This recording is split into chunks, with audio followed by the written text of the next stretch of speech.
The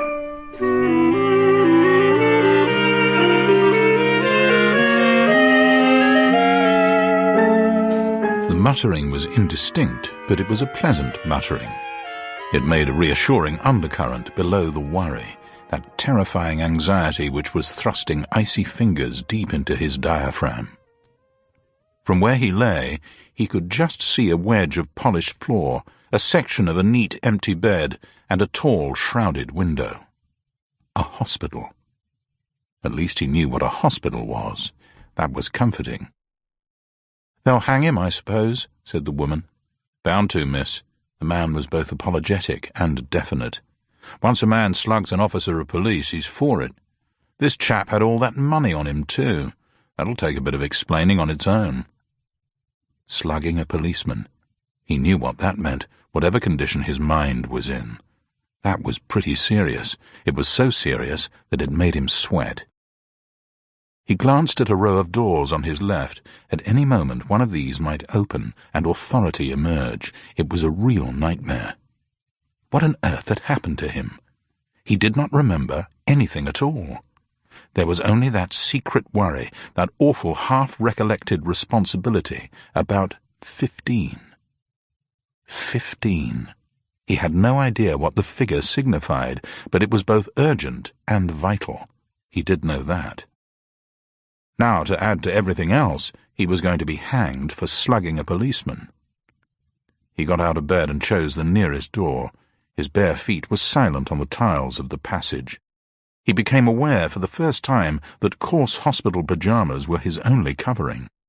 It was obvious that some sort of clothes were imperative if he were to have a dog's chance with the lurking authority behind those shining doors. At that moment, he found himself in front of a fire cupboard containing a fireman's coat and boots. With practised ease, he teased open the door without disturbing the glass, and took out the clothes. The absence of oilskin trousers bothered him, but the boots were tremendous, and the coat had a belt which could be slipped through the boot loops. The sou'wester cap which fell out of the ensemble struck him as amusing, but he put it on and buttoned the coat up to his throat with deep relief. As the door swung closed, the thin glass splintered. The gentle clatter it made on the tiles was almost musical, but the automatic bell which he had failed to notice above the case shrieked, and from every side, above him and beneath him, other bells echoed it in a monstrous cacophony of alarm. He ran for it, with his oilskin coat flapping and scraping round his hampered limbs. He plunged across the main entrance hall and had almost reached the threshold of the emergency doors when a girl slipped in front of him. "Is it by the gate?" she inquired. He glanced at her over his shoulder and received a momentary impression of a heart-shaped face and disconcertingly intelligent brown eyes. "The fire's at the back, miss. Nothing serious." It was a completely meaningless encounter, but she left an uncomfortable doubt in his mind. He took the nearest car. As he turned east onto the high road, he realized he had picked a terrible one. Somewhere behind him, a suggestive clanking was growing noticeably louder. He had travelled half a mile or so before he became aware of the car behind. He pulled in a little to allow it to pass, but the driver made no attempt to overtake, and appeared to be content to keep at a distance of 25 yards or so. This was definitely alarming. He had no chance even to run for it in these colossal fireman's boots. A sudden dip in the road was his undoing. He hit the water splash at the bottom without seeing it, and a wall of spray rose up over him, rushed in through the radiator, and obscured the windscreen. The engine coughed apologetically and died. He sat where he was. The silence was sweet but uncanny. He waited. Very slowly, the other car crawled down the road behind him, and, entering the water so quietly that there was hardly a ripple, it came up close to him so that the driving seat was on a level with his own. The side windows of the two cars slid down simultaneously, and he braced himself to meet whatever was coming. "Would you care for a lift by any chance?" said a young female voice. "Do you know where we are? We're relying on you. I hope you realize that." The second voice, elderly and querulous, startled half the life out of him. It was so close. "Do you mind getting in the back? Mr. Anscombe is in the front with me. We shall be rather late for dinner, I'm afraid. I was waiting in the vestibule, but you'd started off in George's car before I could catch you." She let in the clutch as she spoke, and they moved away into the darkness. Then he realized, of course. She was the young woman with the heart-shaped face and the intelligent light brown eyes who had spoken to him in the hospital vestibule. She must have been trying to tell him that this car was by the gate. No wonder she was treating him now as if he were mentally deficient. So he was. God help him. So he was. "Rather a disturbing adventure, don't you think, Campion?" the old man remarked conversationally. Campion. He seized on the name eagerly and tried to think that it was familiar. He felt for a cigarette. Finding that he had no pockets, he leant forward automatically and discovered in the dark a packet and a lighter tucked into the case at the back of the front seat. He was actually smoking before he realized the significance of his behavior. He must have known the cigarettes were there. The explanation was obvious. He was in his own car. The conviction that the girl was his wife came slowly. The more he thought of it, the more likely it became.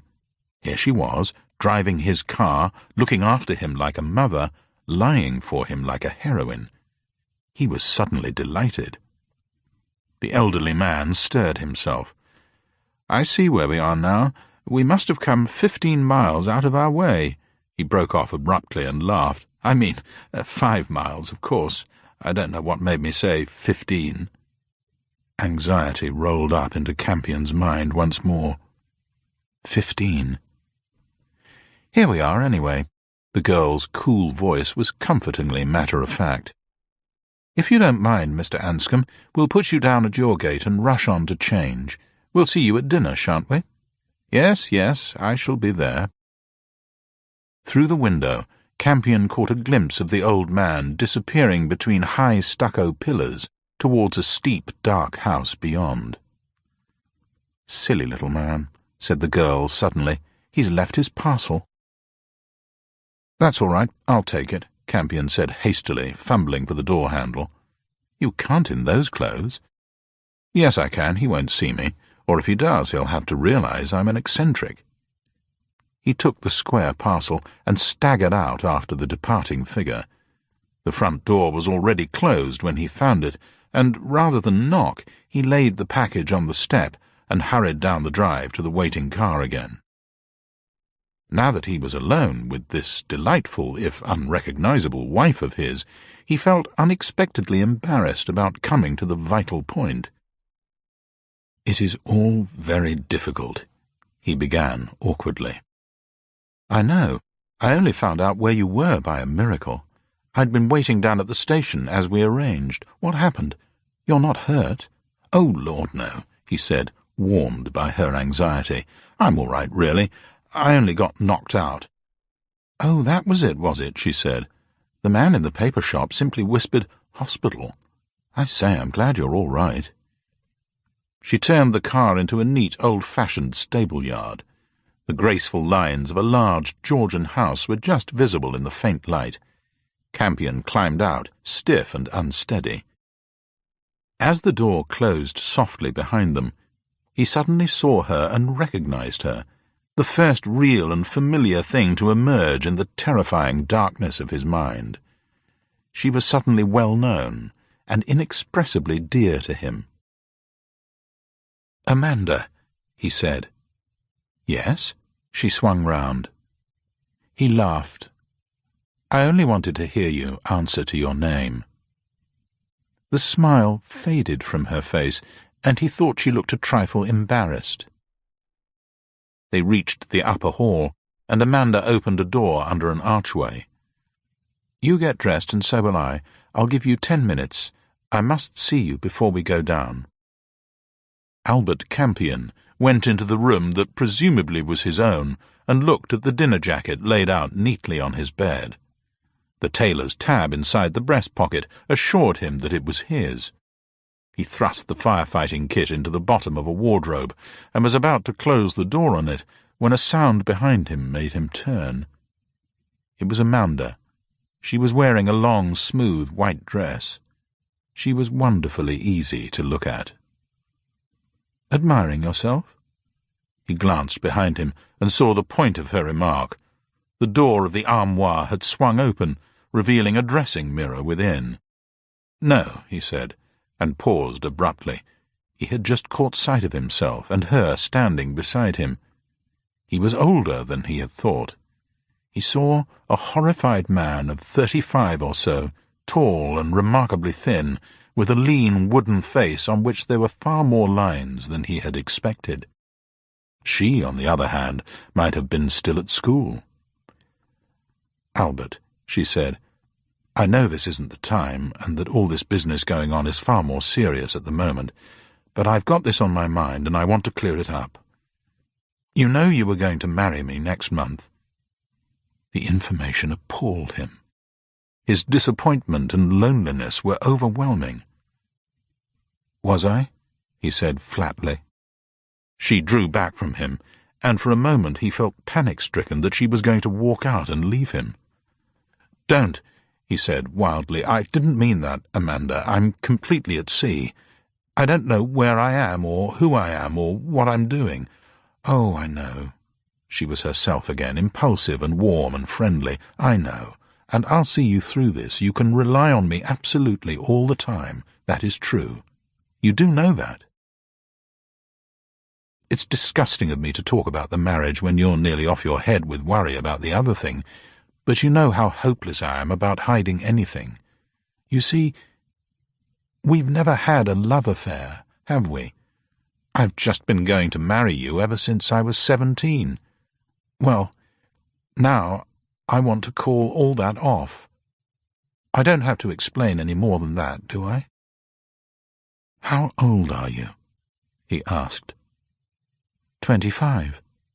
As old as that. And you've been going to marry me for 8 years. "Well, yes. You've been going to marry me for 8 years, and now you're not." If he was a half-wit now, he seemed to have been a lunatic for some considerable time. He could hardly tell her now that he could remember nothing and nobody, and to appeal to pity is very loathsome in love. She put her hand in his.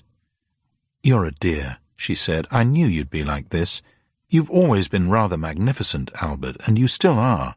I mean that you're a bit sensible, and, well, not exactly cold, but—" "Fish-like," he said bitterly, and let her lead him, lonely and wretched, downstairs towards that sinister other thing which was still lying like an ominous bundle behind the dark curtains of his mind. Campion followed Amanda into the drawing-room. 5 people stood about sipping sherry from beautiful old apple-green glasses. A tall, big-boned man came over to them at once. "Now it's just Anscombe to come. I don't think you've met everyone, have you?" It was coming back to him, or some of it was. This man was Lee Aubrey, and this was his house, the principal's house, in the Bridge Institute of General Research, that remarkable and ancient institution which, from being a provincial curiosity, part charity and part museum, for 150 years, had blossomed forth in the early part of the century into one of the most valuable scientific research centres in the country. Lee took him over to the other side of the room, ostensibly to find some sherry. "Rather a depressing assembly, I'm afraid," he murmured diffidently.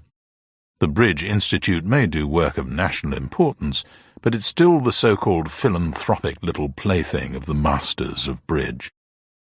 Aubrey looked at him closely. "My dear good man, you're exhausted," he said. "For heaven's sake, have a drink. And oh yes, wait a minute, here are your letters. They've been sent on from London."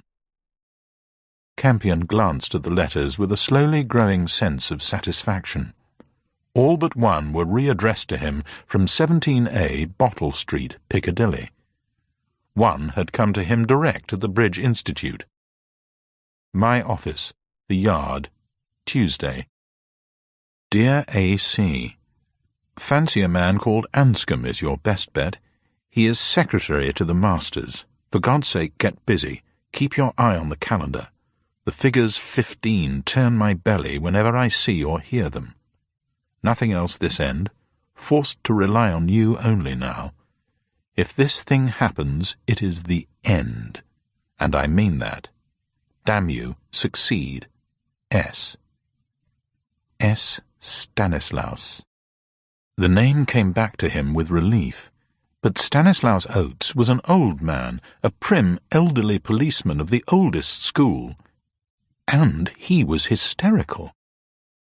This was truly frightful. Some terrible responsibility rested upon him, and he had no recollection of what it was.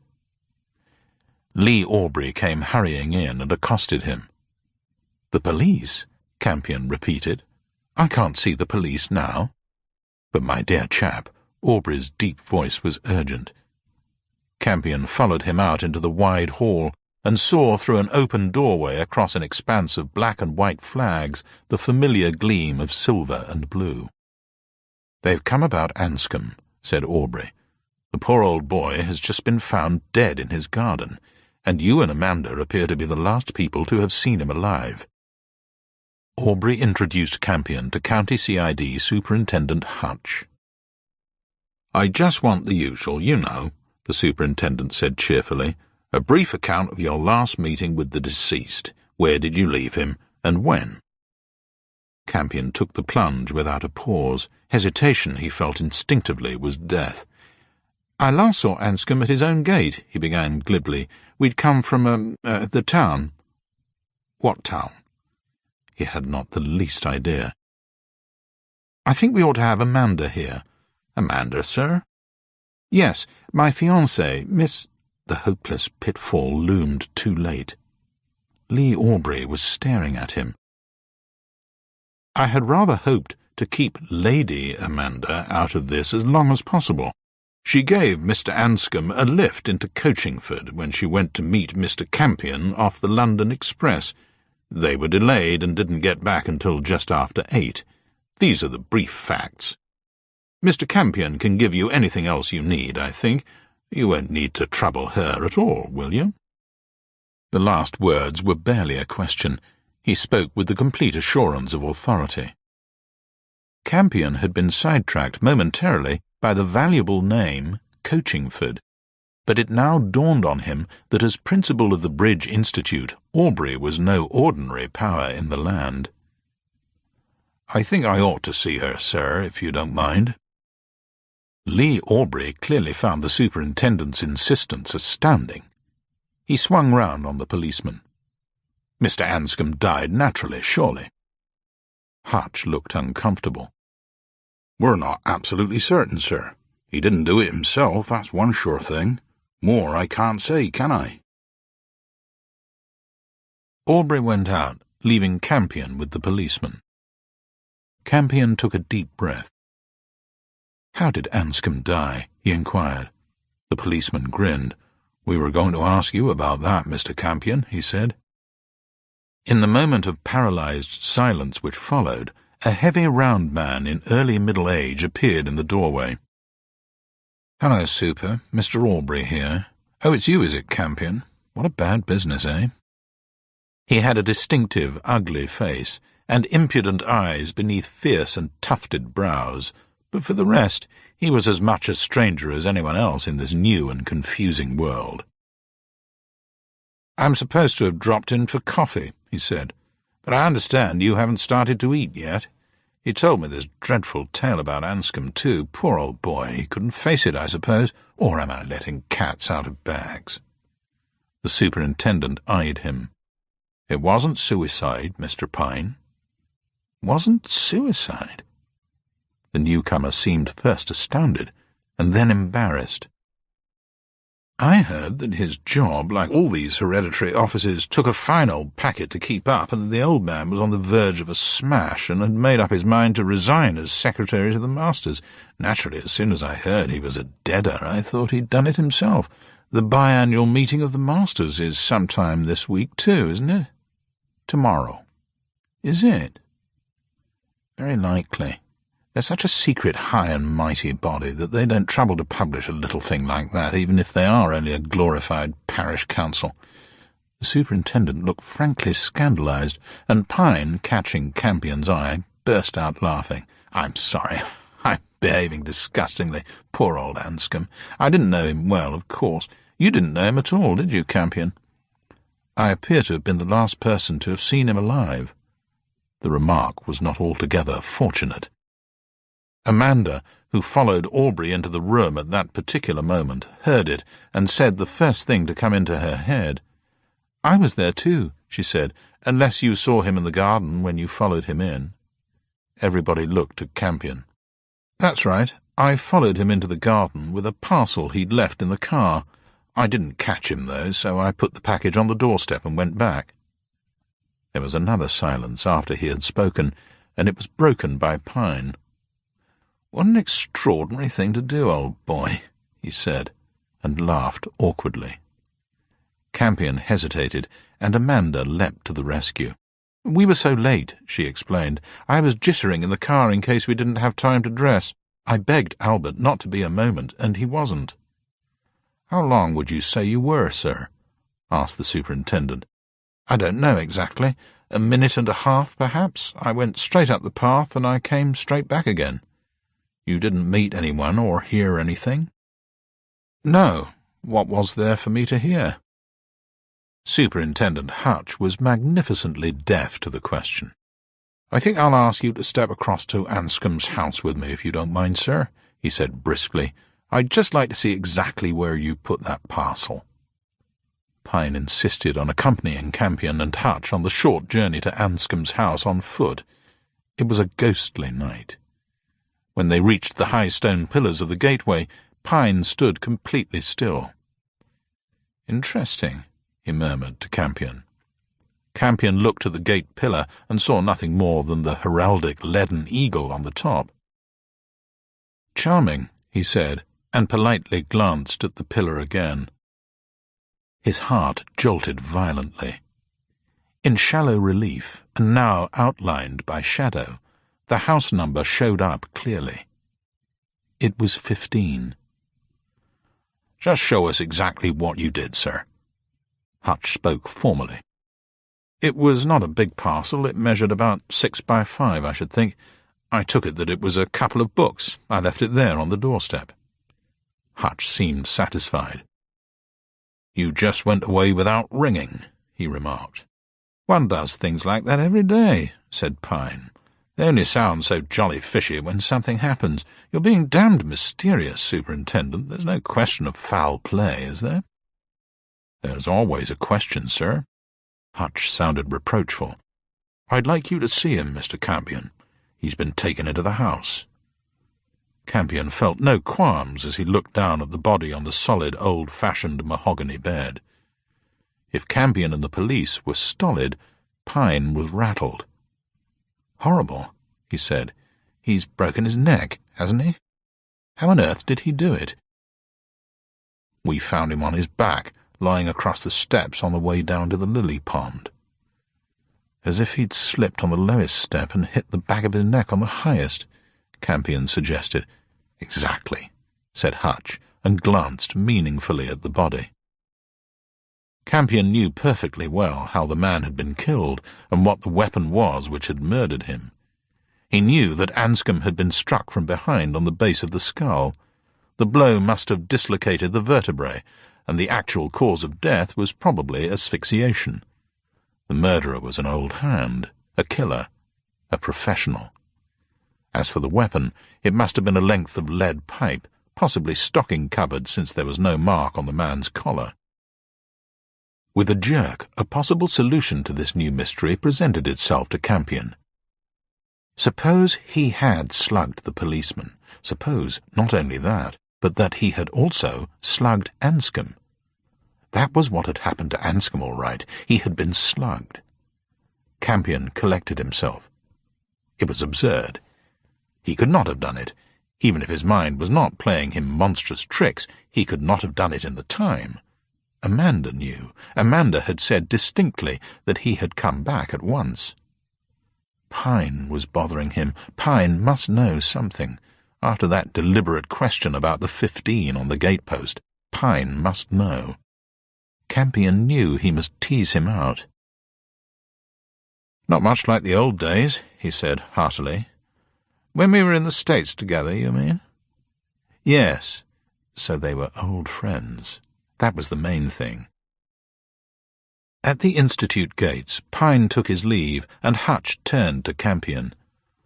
"I wasn't quite accurate up at the house when I said we hadn't found the parcel. I wanted an excuse for getting hold of you. We had found it, of course, just exactly where you'd put it. Do you know what it contained?" He bent closer. "Close on £4,000 in cash," he said softly. "I found it interesting because we had another case earlier today in Coachingford when a lot of money cropped up. It's been a very funny business altogether over there, with one of our fellows laid out and an unknown in hospital. I wonder at that fellow Pine sticking to us like that," he said earnestly. "Curiosity seems to drive some people off their onion. You wouldn't think any man would thrust himself forward like that, would you? He told me he only met you 3 days ago."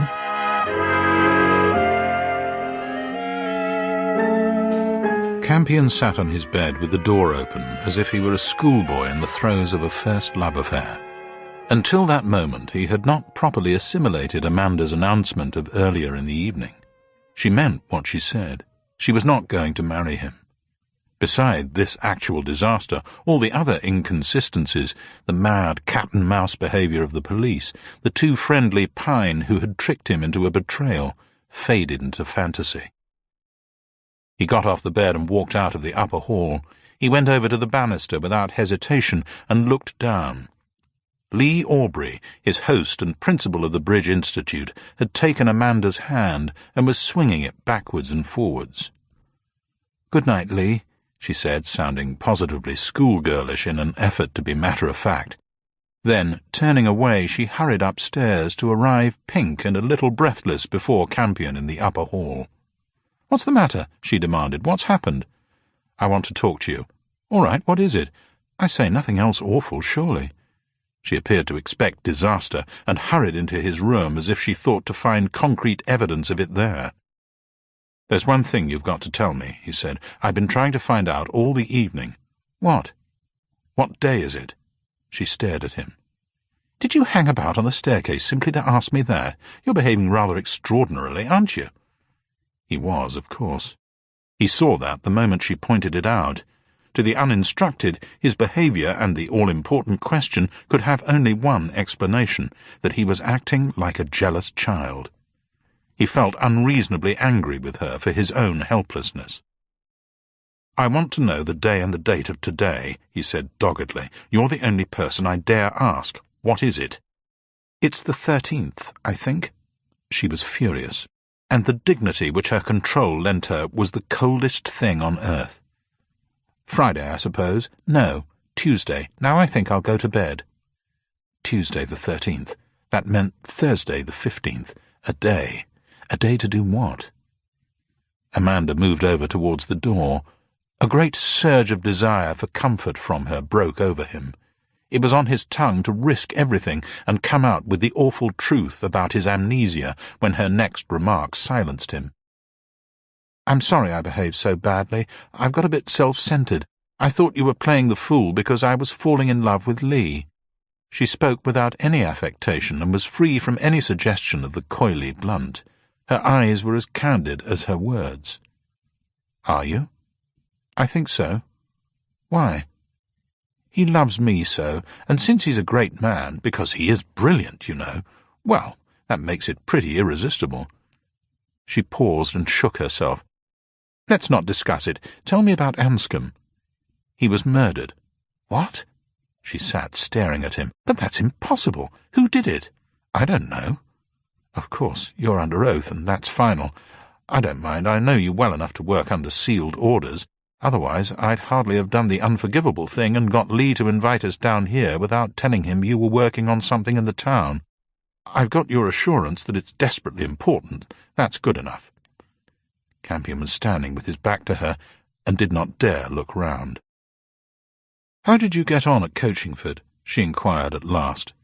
He shrugged his shoulders and she nodded gloomily. "Like that," she said. "Never mind.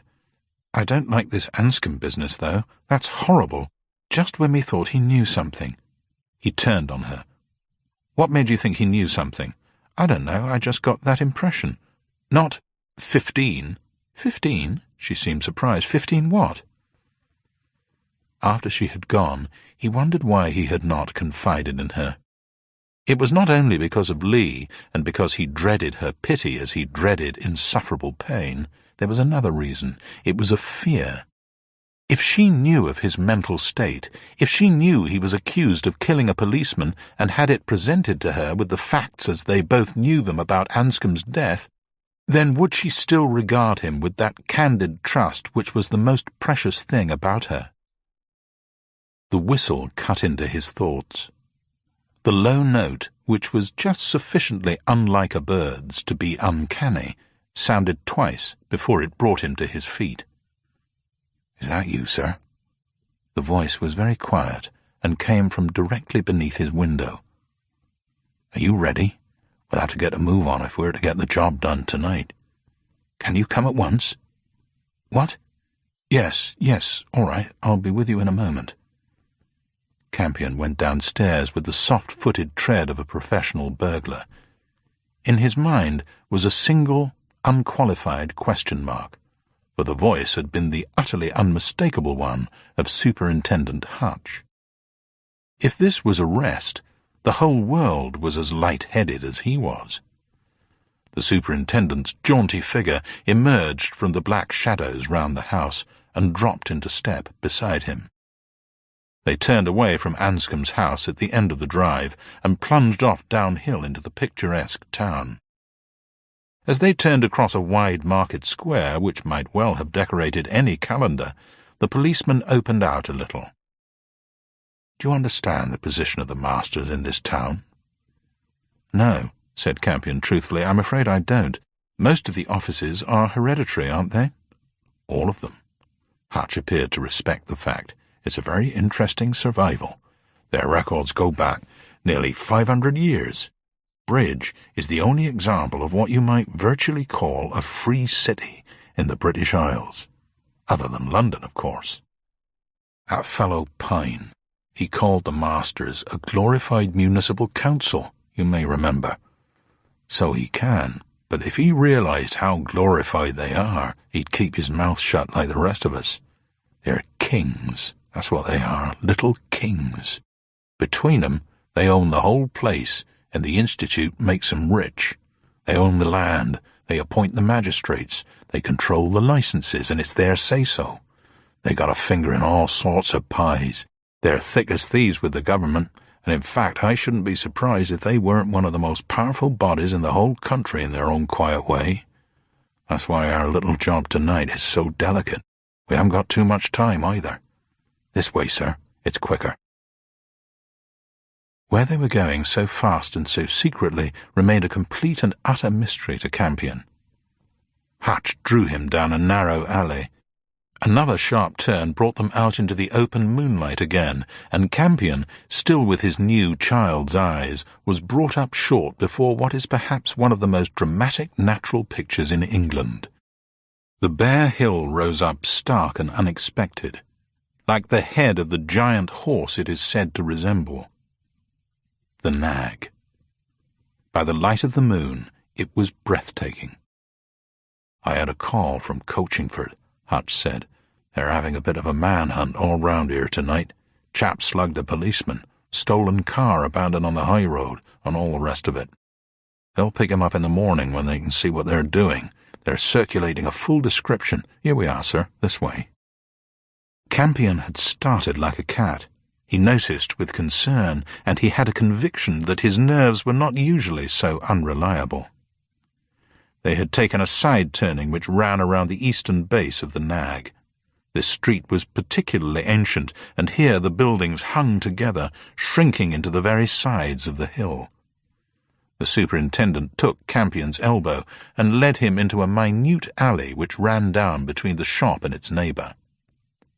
At the end of the alley they came into a yard. It was little more than a well, with the nag rising sheer on one side and the building crowding down upon them on the other. Hutch produced a torch no larger than a rifle cartridge. Its pinpoint beam lit up a keyhole in a surprisingly modern door set in an ancient frame. A short key slid into position and the lock turned over. They passed inside into the spicy, slightly rancid atmosphere of a storeroom. They seemed to go on walking for some time. Another door brought them to a flight of wooden stairs and a surprising change of atmosphere.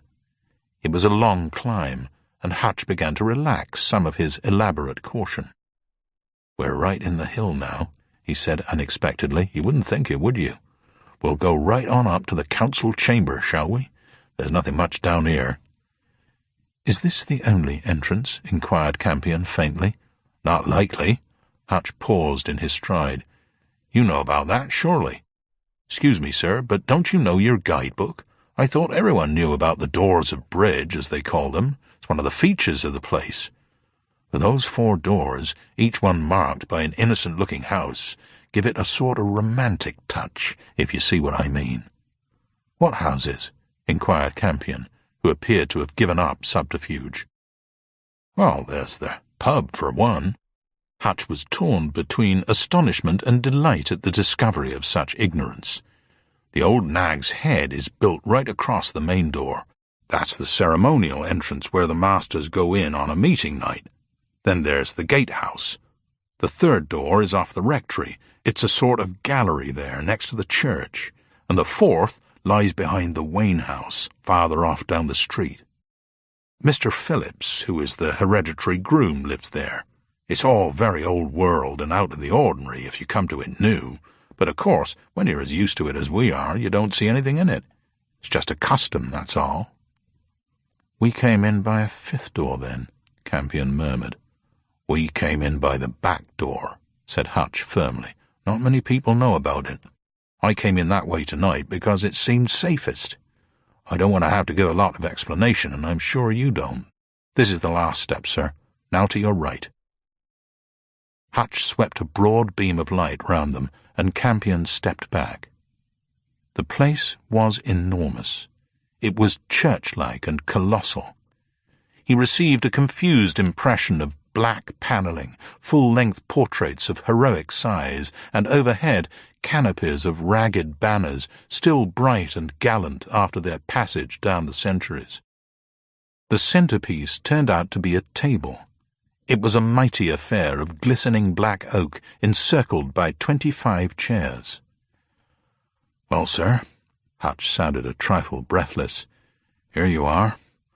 I've risked my warrant to get us in, and I hope you'll forgive me if I say for God's sake get whatever you have to do done as soon as possible, so we can get out before the light. I don't like to think what would happen if we got caught. No one would lift a finger for us. But you know that even better than I do, I expect."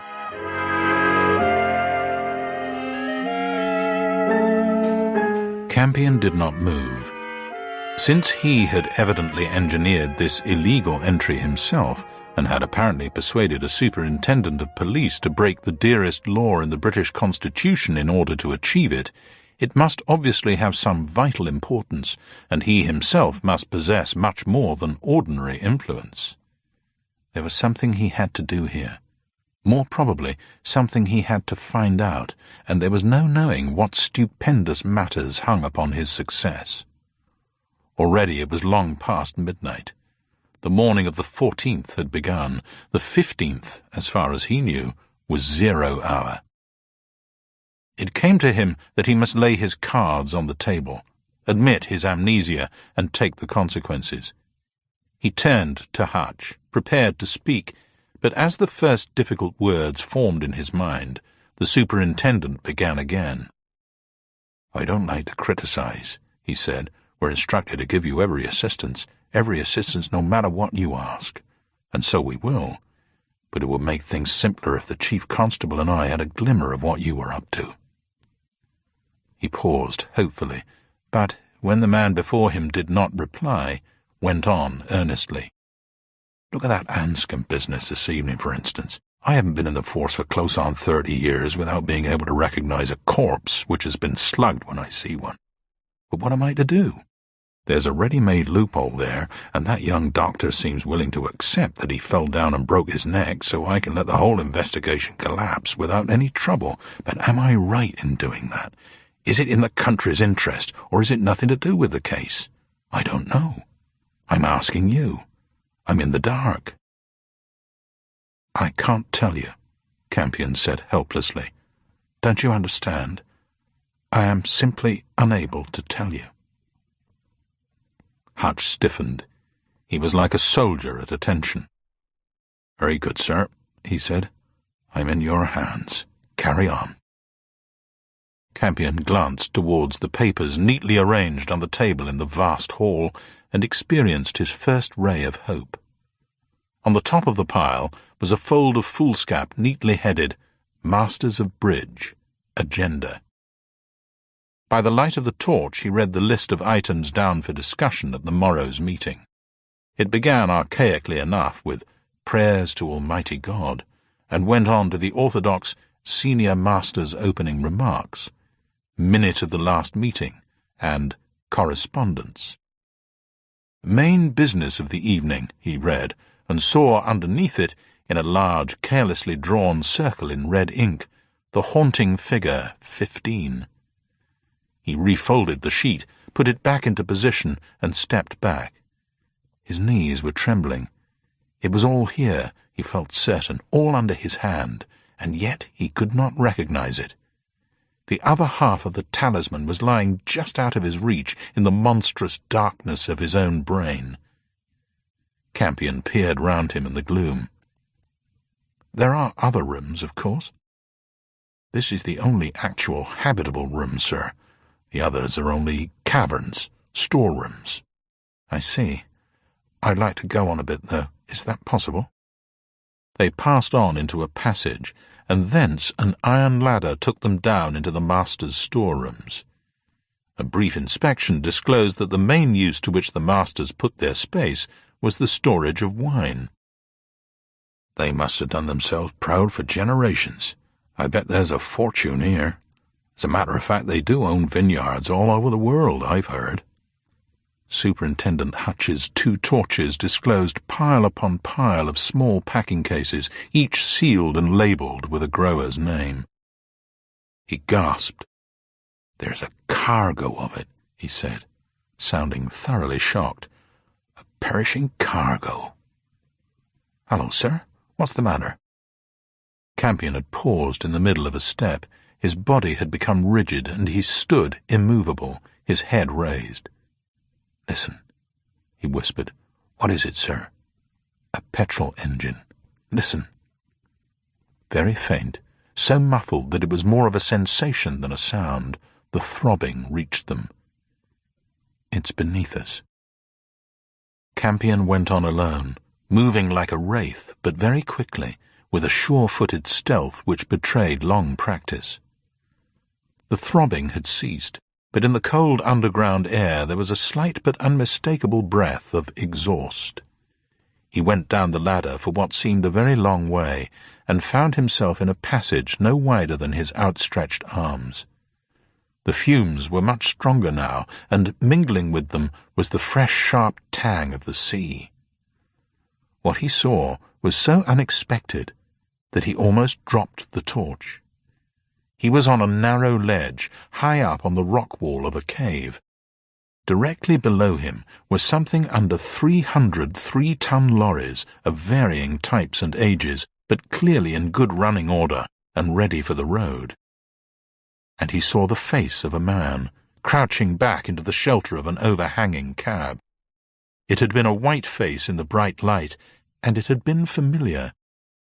It had flashed into his vision, bringing a name with it, a name and a deep feeling of no enthusiasm. Weaver B. His head ached maddeningly, and he was not too certain of his legs. As he felt his way up the narrow iron ladder, he tried to assimilate what he had seen since entering the nag. There was the number 15 on the agenda. That must be of interest. And the man he had just seen. If his presence was normal, why had he hidden? He struggled on, and by the time he heard the superintendent's heavy breathing just ahead of him, he had made up his mind. There was only one course open to him, which was not criminally negligent. He must get in touch with Deputy Commissioner Oates at the Yard at once. He ought to have done that immediately on receipt of Oates's warning letter, of course. He felt definitely ill. His head was throbbing, and his body ached. Hutch caught him as he stumbled. "You've overdone it, sir. That's what you've done. We're just by the station. You'll have to sit down. You can't go on forever without sleeping or eating. No one can." A police sergeant met them on the doorstep. He turned to Campion anxiously. "There's a personal call waiting for you, sir," he said. "It's from headquarters. Can you manage it? You all right?" Campion had no clear impression of his passage through the station. He came back to himself as he sat staring into the black mouthpiece of the shabby telephone. "Yeo here, Mr. Campion. Have you got the chief with you?"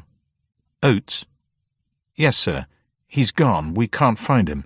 He left his room here in the small hours of yesterday morning and hasn't been heard of since. Is he with you?" "No, he's not here." There was a long pause. The faraway voice spoke again. "Then it's you alone now, sir. You're the only one now who can do anything. None of the rest of us here even know the full strength. The chief was in sole control of his agents." Campion slipped forward across the table, his head in his arms. When he woke, he was in his room in Lee Aubrey's house at the Bridge Institute. By the time he staggered downstairs, he was fairly clear about his immediate plan of campaign. The masters of bridge were his best bet, mysterious though they were. They knew the secret of 15 if anyone did, since they were making it their main business of the evening. His host, Lee Aubrey, must be persuaded to tell him all there was to be known about the masters. He found Aubrey in the brown and yellow morning room, and they set off for a tour of the Institute. They achieve almost international status, financially at any rate, don't they? Campion spoke unguardedly. Lee raised his head and gave him one of his surprisingly intelligent stares. "They're very wealthy, of course," he said primly. "Financially, the masters have had their bad periods, but they've never gone quite under. Their basic line is so good." "What's that?" Aubrey seemed astounded that he should ask. "Patents, of course," he said. "Patents?" "Well," he was laughing a little, "it was monopolies to begin with, naturally. The masters got a monopoly on the manufacture of godly looms from Queen Elizabeth, and it revolutionized the wool-weaving industry over here, speeding up the production by about 500% and making the town's fortune. Just now, things are more than booming, naturally. The Carter cheap process for extracting petrol from coal is going to be an enormous thing, and we've got one or two pleasant little explosives on the carpet. The whiskey bottle you can't refill is another one of ours, too. That's a great moneymaker." "I don't approve of the masters in principle," Lee was saying pedantically. "I don't like pockets of wealth like that in the country. But to do these fellows justice, their little constitution does good work." They had reached the private road leading to the Institute, a cluster of roofs surrounded by a high moss-grown wall. A soldier with fixed bayonet stood on guard before the ornamental iron gates. Lee Aubrey smiled at the man as they passed. "Where do we go first?" asked Campion absently. "My dear fellow, that's entirely up to you. My instructions are that I'm to show you anything that you care to see. Take your choice. Before you is the library, the office, the filing department, and the drafting rooms. And right over there, as comfortably distant as space will permit, is the star turn of the moment. The Warhouse's little white-headed boy, our young master butcher, mucking about with Anderton's latest variety of potted hellfire. It's incredible stuff. Half a teaspoonful can make as much mess as a bucketful of TNT, hence the sentry on the door." He paused expectantly and Campion stood irresolute. As far as he could see, the whole thing was being handed to him on a plate, and yet he could not put his finger on it. Butcher himself turned out to be a cheerful youngster with the face of a ploughboy and thick pebbled glasses. He had a youthful respect for Aubrey, whom he clearly admired, and was pleased to show his laboratories and workshops. "These are the best of the bunch. I keep them in their racks because they really are pretty sensational. We call them phoenix eggs. Don't drop it, old man, will you? I could hit that old museum over there with this, and after the balloon had gone up, oh boy, you wouldn't know it. This is refined warfare, that's what this is." Whatever Butcher knew was also known already, presumably, by the War Office, and was therefore none of Campion's business. What he must be looking for was something that was hitherto unknown to them. 15? He must keep his mind clear and hang on to that. 15, that was still his only definite clue. 15, and the people who knew what it meant. Butcher was evidently not one of them. But there was someone else who was. "Look, there's that fellow Pine," said Campion. "Really?" Lee Aubrey's distinctive face clouded. "What on earth is the man doing wandering round here alone like this?" "Who is he?" "Pine? Oh, rather an interesting bird, remarkably intelligent in his own way, probably dishonest, works like a fiend. He's evacuated his office down here. It's an amusing little organization. He calls it Surveys. I suppose you've heard of it?" "It's faintly familiar," said Campion, not untruthfully. "What do they do?" "They're an advice and information bureau. If you want to build a factory or start up a business in an unknown locality, they'll get out all the dope on the place for you. They're remarkably thorough, all in the strictest confidence. Pine told me once that he had 10,000 agents all over England." Pine was almost upon them. He was still hearty, but now there was suppressed anxiety and a touch of antagonism there as well. He greeted them without preliminaries. "Well, what about last night? What about Anscombe?" Anscombe and his disturbing manner of dying had gone clean out of Campion's mind. Good God, he had forgotten that. What else had he overlooked? Pine wiped his forehead. "I don't like the look of that death. If the police are satisfied, of course, it's nothing to do with me, but I rather wondered if they were." Pine glanced at Campion. "Murder was the thought in my mind," he said. "There's been a manhunt all over this district for the last 12 hours at least," he remarked presently as they walked on. "A fellow wanted by the police escaped from St. Jude's Hospital in Coachingford last night. He pinched an old car, abandoned it at the water splash on the Lower Bridge Road, and disappeared. They're still searching for him. Doesn't that strike you as suspicious?" Lee burst out laughing, an almost feminine spitefulness in his amusement. "Oh, come," he said, "that's childish, Pine. It won't wash. You're upset, my dear chap." "Have you read the description of the man the police are looking for?" Pine continued. "The man they want is 35 years old and 6'2" high. He has a pale face and sleek blonde hair, and his chief characteristics are that he is very thin and yet powerful." He paused, and Campion felt sick.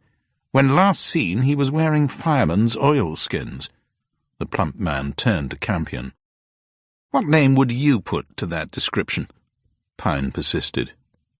He was waiting for an answer. Campion could not think. Good God, he could not think. This was horrible, terrifying.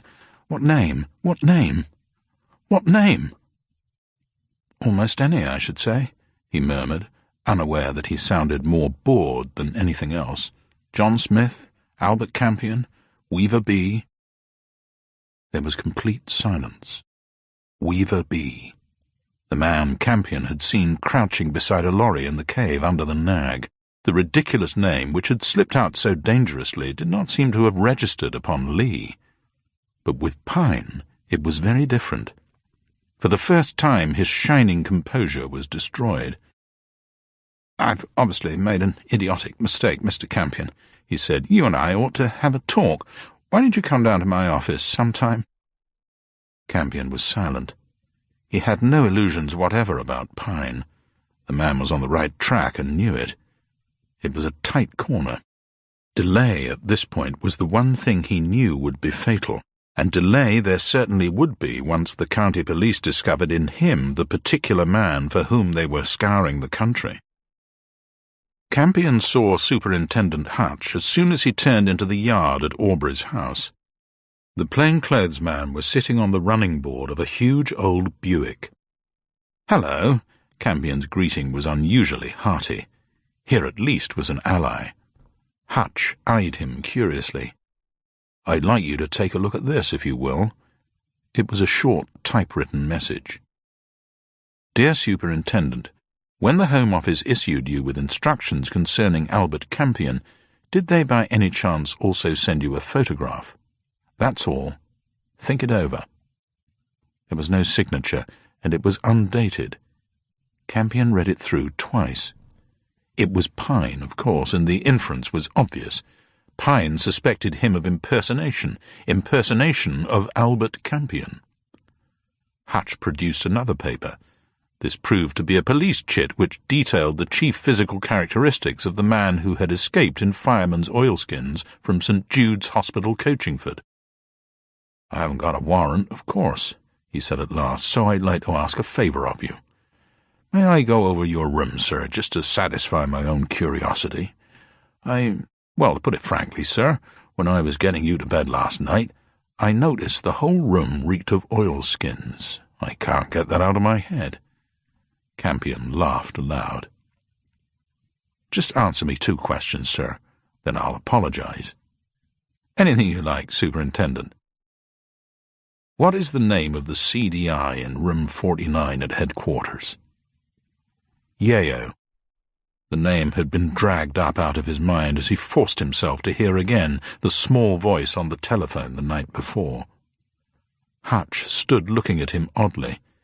There was no way of telling whether he had succeeded or failed. "And the second?" "What's your own SS number, sir?" Campion smiled. He had no idea in the world. "At the moment, I rather fancy it's 15, he said, and laughed. His tormented mind shuddered. There was nothing for it. He hit out. It was a beautiful, expert's blow which rippled from his left shoulder with the entire weight of his body behind it. Hutch went down like a tree, a silly expression of astonishment still on his face. From that instant he moved automatically. He stepped into the Buick, trod on the accelerator, and took the drive at 60.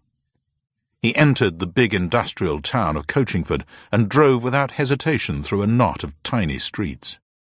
He abandoned the car at an open garage, crossed the road, turned down an alley, and pressed on until he paused before a small and dirty shop. He glanced up and down the road and then went inside. He had no idea where he was, nor how or why he had come. The grey-faced shopkeeper cleared his throat nervously and came edging round the counter. "You'll want the boss," he said. "Come inside." The room at the back of the shop was very small and dark. Sitting at a table, collarless and in shirt-sleeves, was a very remarkable person. He had a white, melancholy face, hung beneath a glistening, bald skull, and his eyes, which were narrow and expressionless, were as dull as coal dust. At the moment he was engaged in cleaning and oiling a heavy service revolver. He raised his eyes as the door burst open. "So you come back, have you?" said the man. He came round the room and peered into the newcomer's face. "Eh?" he said at last. "Come here. You've had a cosh, haven't you? How bad are you?" His concern was genuine and intensely practical.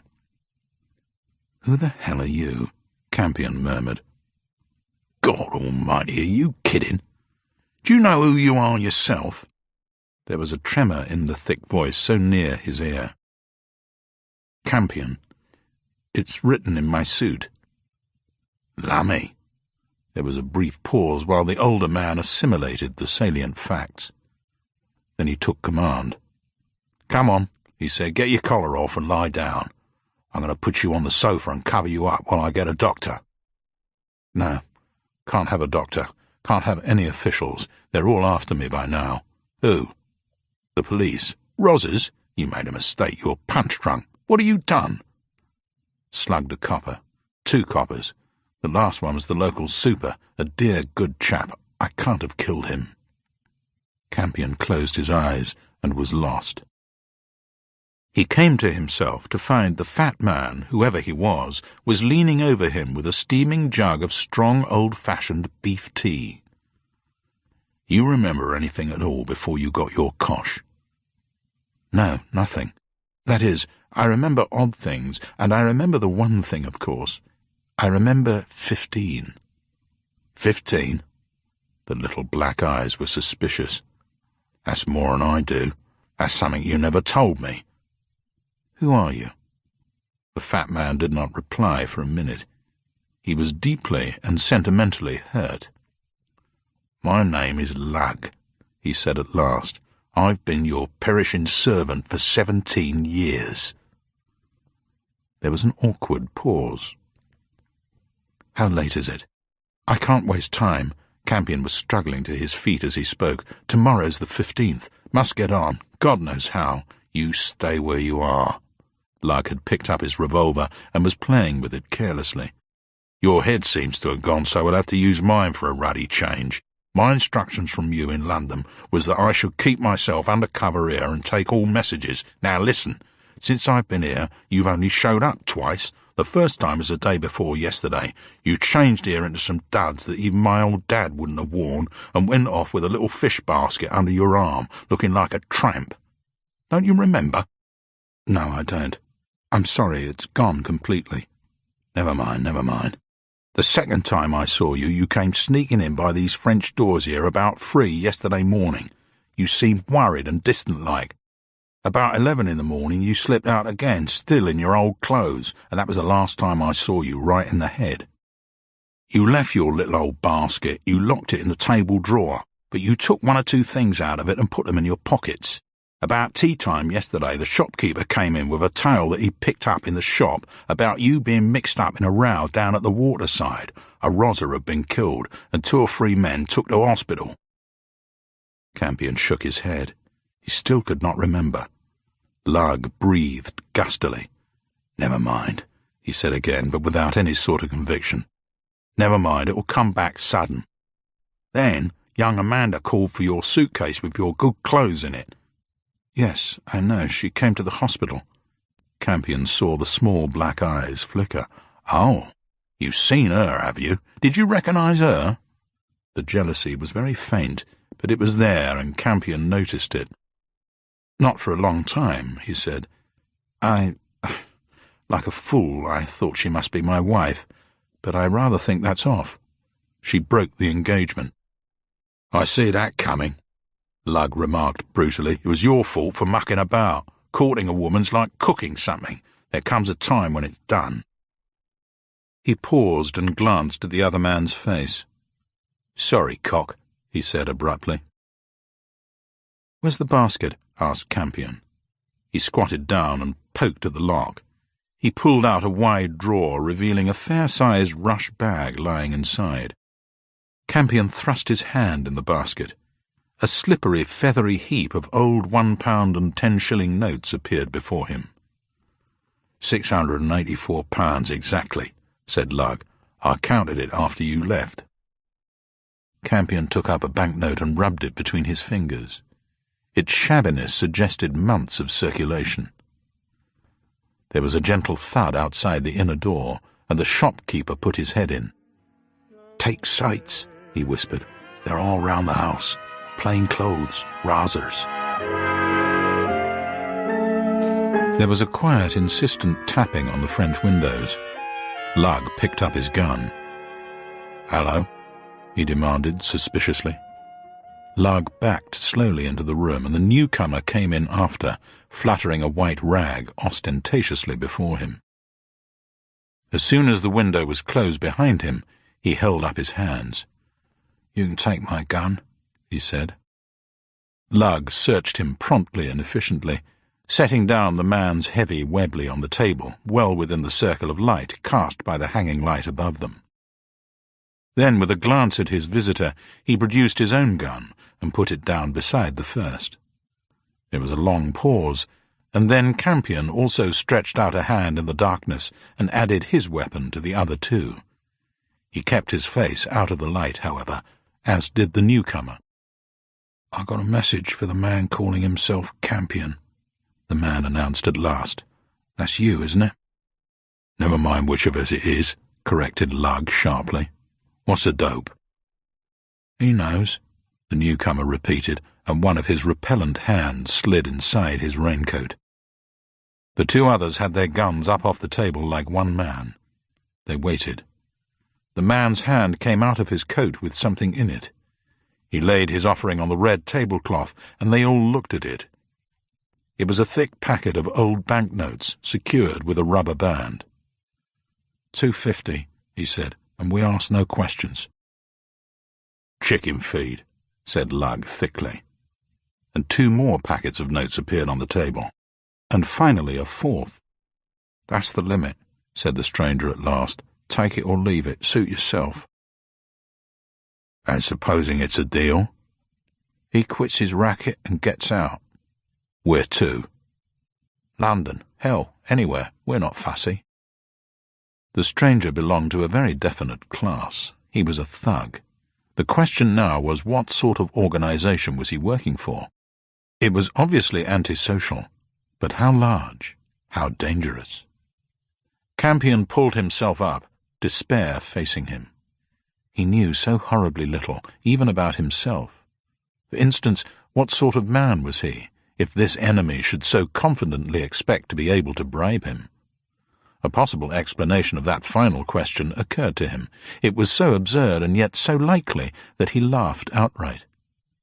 Bending forward suddenly, he allowed the full light from the chandelier to fall upon his face. It succeeded. The effect on the man was immediate and sensational. "Campion," he ejaculated in a thin voice. "Campion. You are Campion." He dived forward to snatch up his gun, but Lug was before him, bringing down his own revolver across the grimy wrist as it shot out over the cloth. The man sobbed once, deep in his throat, with pain, and then he turned and rushed from them, leaving gun and money still on the table. "What do you know about that?" Lug said at last. "I know him, and I'd like to know who he's sold his dirty little soul to this time. You know him all right, too. That was Weaver B." Campion thought of the fleets of trucks in the hidden garage under the nag, and he nodded. It was Weaver B he'd seen crouching behind one of them. His brain was working feverishly. It was Pine again, of course, who must be behind this. Pine was the man who had assumed that he was another crook trying to muscle in on a racket by impersonating Albert Campion.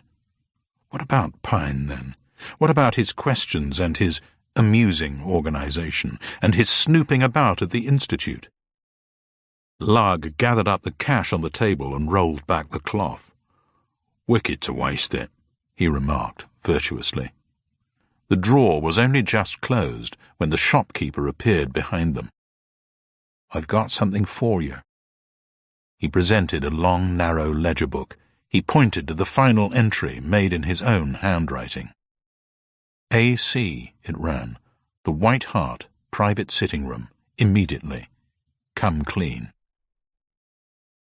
"I'll give you a couple of hours," said Lug. "If you're not back, then I'll come and save your ruddy life again. Won't be the first time. Don't forget you're not right in the head now, either." Campion set out wearing a shabby raincoat and a peaked cap provided by the shopkeeper. At the White Hart, a young man in an ill-fitting tailcoat led him up the staircase and knocked on the door of a room on the landing. Campion went in. A little old woman stood before him. "This is so awkward," she murmured. "I don't think we've met." They shook hands and stood looking at one another. "It's all been such a shock," she said unsteadily. At that moment, an inner door, which he had not noticed before, opened, and, as though in direct answer to prayer, His fiancée, Amanda, stood on the threshold. She was lovely. She was kind. She was friendly. A right thing in a ghastly, unrealistic world. That was it. She was an oasis. "Oh, beautiful," he said. Her fine eyebrows rose into arcs on her forehead. "I heard your voice," she said. "I'm so sorry I wasn't here when you came. Have you and Miss Anscombe met? I've got Miss Anscombe to come along herself to tell you one or two things, Albert." His memory had deserted him. He sighed. "Why?" he added disastrously. "Well, naturally, Albert." Amanda caught the dropping brick with both hands and struggled with it manfully. "I mean, since her brother's death, she's been frightfully hurt and shaken." Her brother. Miss Anscombe, of course. He understood at last. This must be the sister of the murdered man. "Well, that's why I've come here now," said the little old woman, "to talk about poor Robert. We shall never know how he died. He was a very weak person in some ways, and if he had taken his own life, I should have been very sorry and very hurt. But I should not have been surprised." "Was your brother frightened of something?" he demanded. "He had something on his conscience," she said. "I always felt he was just going to confide in me, but he never did." "Tell Albert about the money," put in Amanda. "He never told me that he was in financial difficulties, but it was very obvious some little time ago," she began. "He was quite sick with worry, naturally, for we had a certain position in the town to keep up. Also, he had the secretaryship of the Masters of Bridge to think of. That is a very sacred responsibility, Mr. Campion." "I suppose it is." "Our family have thought so for 7 generations," she said stiffly. "If you don't realize what it must have meant to him to resign that office, you can hardly appreciate anything I'm trying to tell you." "He does understand," cut in Amanda hastily. "He's terribly tired and worried himself." What had Anscombe known? Didn't his sister realize that there was no time to waste? He could have shaken the facts out of her and was within an ace of telling her so when she spoke again. "When my brother suddenly became comparatively wealthy again, I was astounded," she said. "I knew then that things were not at all as they should be.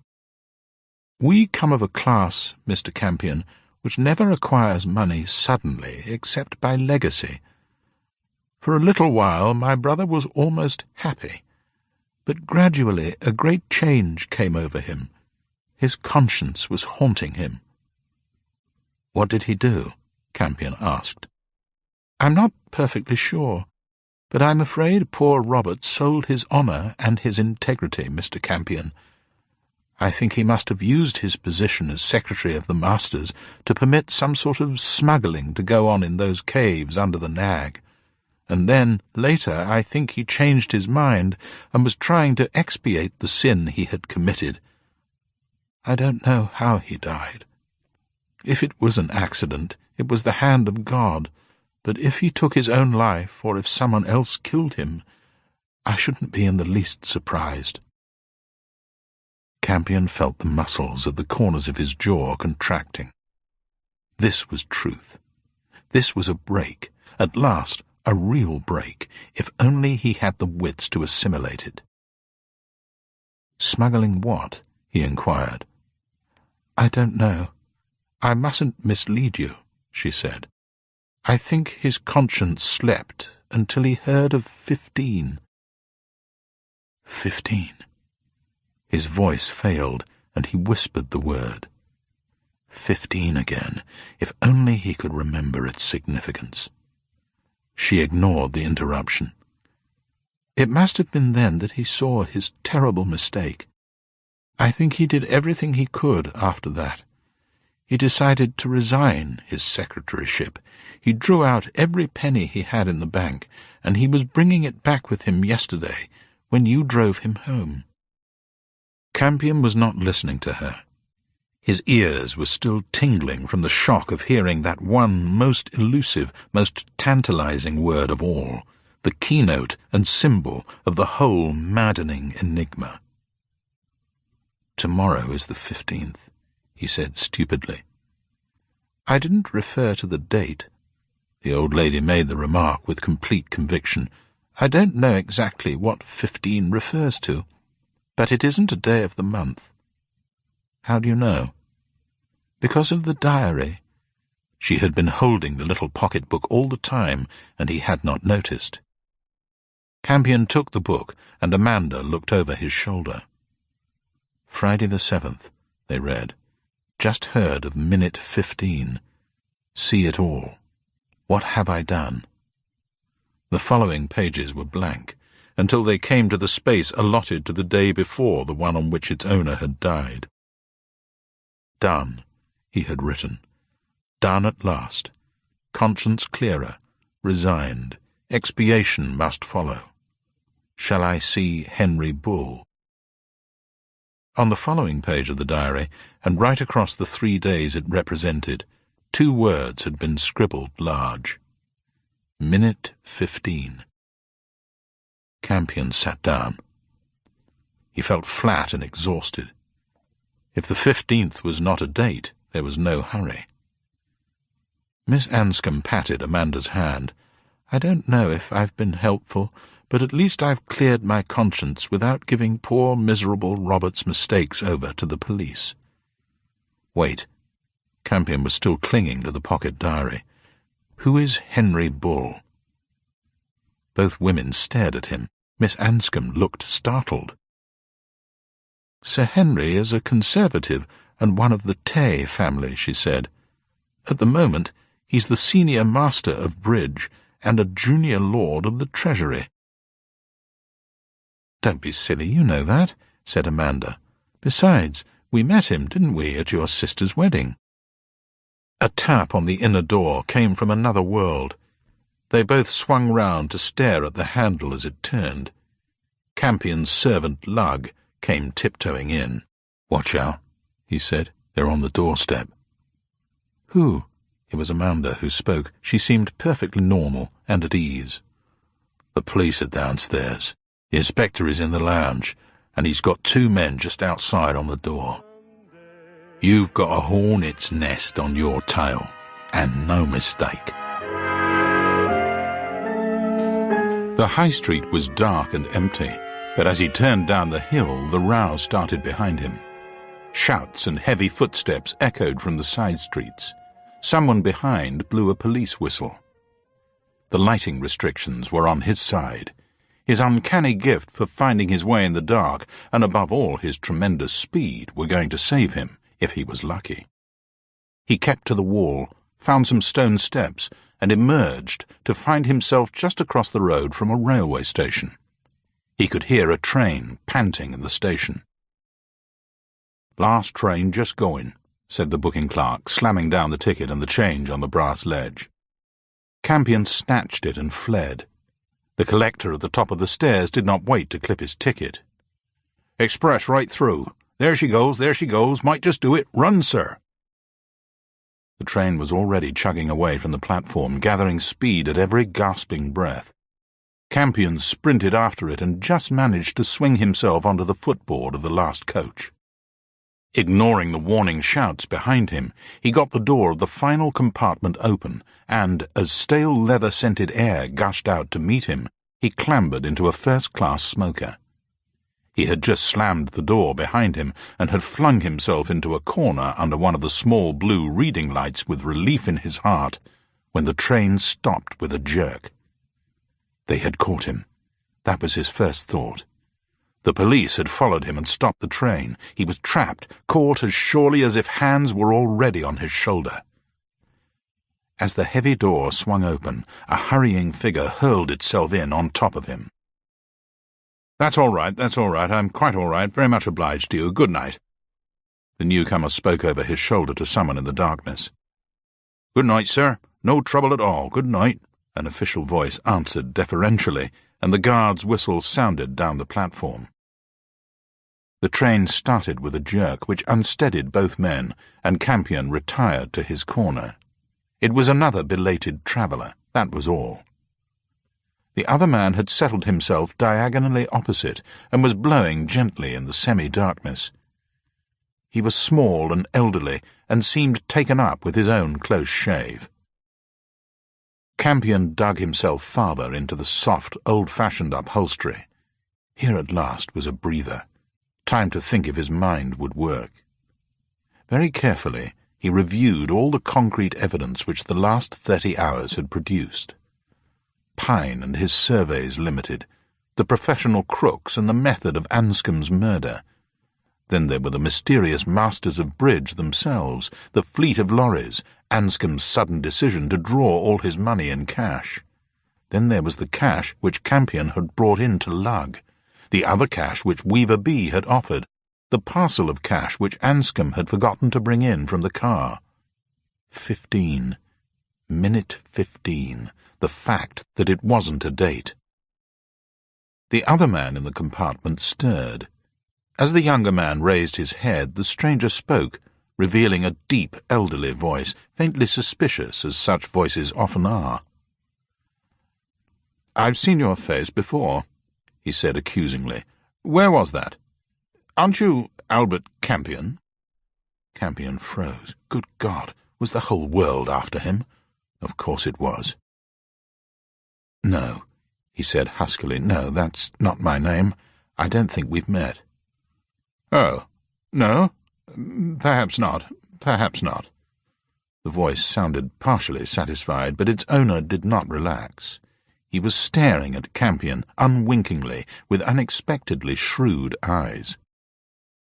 It was quite possible that they had met, of course, in the far-off lucid days 36 hours ago. Campion began to feel for a name which he might give if asked point-blank. There was a long pause, and then the shrewd eyes rested on the younger man again. "I could have sworn you were Albert Campion," he said. "It must be because I've been hearing about him tonight." His only hope was to take his mind off the subject and to talk of something else. Campion searched wildly for a likely opening. Who was this old man? A businessman? A wool merchant? What would interest a wool merchant if the wretched man was in wool? Sheep, perhaps? No, that was absurd. He was losing his grip on reality altogether. This was madness. Oh, God, what was he going to say next? The old man leant back in his seat and crossed his short legs. "We've always fought our wars with money," he remarked. "I wonder if it's going to save us now." Money, of course. Campion could have laughed aloud. Why hadn't he thought of it before? Everybody was interested in money. It was a universal subject. "I don't know," he said cautiously, choosing the safest lead. "It's not to be confused with wealth, of course." "No," said the old man briefly. "No, it's not. But as it stands now, in its present position, it's a very important factor all the same." As the train approached London, Campion became increasingly anxious. Detectives were almost certain to be there to meet it. They could hardly hang him for murder in his present condition, and almost anything would be preferable to this continuous hounding down. However, that was out of the question. He had a job to do, and he must do it at whatever cost. "The unspeakable peril of forced inflation," droned the voice on the other side of the compartment. "The loss of faith in the country's essential soundness." Campion smiled at the man and nodded to him without hearing. How comfortingly ordinary he was. "We're just coming in," he said. "Can't you feel us slowing down?" The old man was opening the carriage door. "What's that?" There was a muttering which Campion could not catch, and then his travelling companion glanced over his shoulder. "I'm afraid there's some trouble," he remarked. "The police are looking for someone on the train." "Oh? What do they want us to do?" Once again there was a murmur from the official in the darkness. "Quite," said the old man. "Very sensible." Then, turning to Campion, "They've shut off the main platform. This last coach is just outside the barrier. The fellow here suggests he takes our tickets for us, and we go down the footway to the road. You'll want a cab, won't you? Yes, please. Campion stumbled across the platform, which was littered with goods trolleys, milk churns, and mail bags. On his right, beyond the police-lined barrier, there was all the usual confusion of arrival. The detectives were waiting farther on at the ticket gate, no doubt. Meanwhile, his own getaway was made absurdly easy. No one took the least notice of him. The railway official led the old man, and Campion followed the pair of them. That was all there was to it. His travelling companion was obviously a constant passenger on this particular train. He must have been in the habit of using the final coach, and doubtless this was his regular porter who was waiting to meet him. They came out at last onto a narrow road on the goods side of the station. The old man's car was waiting for him, and he nodded to Campion as he climbed into it. A taxi crawled forward out of the darkness. "Where to, sir?" "The Treasury," said Campion briefly, and climbed inside. The cab moved forward at once. There was no questioning, no delay, no pause at the station gates. He could hardly believe it. He had got away as neatly and smoothly as if he had been a ghost. A sudden thought occurred to him, and he rapped on the window. The taxi drew into the curb, and the driver turned to peer through the glass screen. "Yes, sir?" "What time is it?" "Just on 5:15, sir." "In the morning?" "Lummy, I hope so." Campion was thinking. He must see Sir Henry Bull at the Treasury. But even in his half-witted state, he had enough sense to realize that no cabinet minister is liable to be available at his office before 5 in the morning. He asked the cabby to drop him at Trafalgar Square and cut down behind the National Gallery into the narrow streets beyond. He finally found a big tea shop, went inside, and bought himself some breakfast. The food restored him considerably. He was surprised to find how much he needed it, and how much more intelligent he became after eating it. He began to see some things with painful clarity. If he was to get any help from Sir Henry Bull, he must get it at once, before any news from Bridge reached that distinguished gentleman. That was evident. The thing to do was to get hold of him at once at his private house. The one vital consideration at the moment was to reach someone in real authority before the police held everything up by arresting him and letting the law take its majestic course. After breakfast, he walked to the nearest public library, where he consulted a battered who's who. The man was there all right. Bull, the Right Honourable Henry Paterson, Knight, created 1911, MP, Honorary Member of the Universities of Oxford, St Andrews, Leeds, Senior Master of Bridge. Senior Master of Bridge. The words stared out of the tiny print at him, enlarging themselves before his eyes. What a fool! What a trebly mentally defective cretin! Of course. Miss Anscombe had told him that the masters were holding their meeting on the 14th.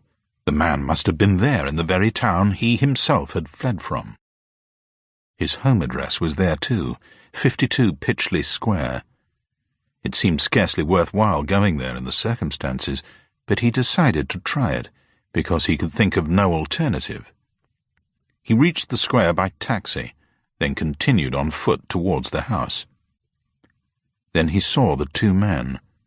One of them rose from the edge of the sand bin where he had been sitting under a tree in the square and sauntered forward. Police, of course. All these public men's houses had police guards these days. Why should he have forgotten that? One of the men was coming directly towards him. What should he do? Run for it and have all London at his heels? It was the little mock salute which stopped him, that and the man's obvious embarrassment. "Sergeant Cook, sir," said the stranger, his smile twisting wryly. "You've forgotten me, I expect." They stood there for a moment in silence, and Campion glanced up at number 52. "I want to see Sir Henry Bull," he said slowly, hardly trusting his voice. "Can you fix it? I want a word or two with him in private. I don't have to explain, do I?" "I'll get you, sir. There's a side door on the left there. It leads through to the yard at the back." They passed through a warm little servants' hall, where a couple of maids eyed them inquisitively, ascended a back staircase, crossed a flagged inner hall, and finally reached a white-panelled door. "He's having breakfast," whispered the sergeant, "but he's alone. Lady Bull has just left him." He knocked and listened.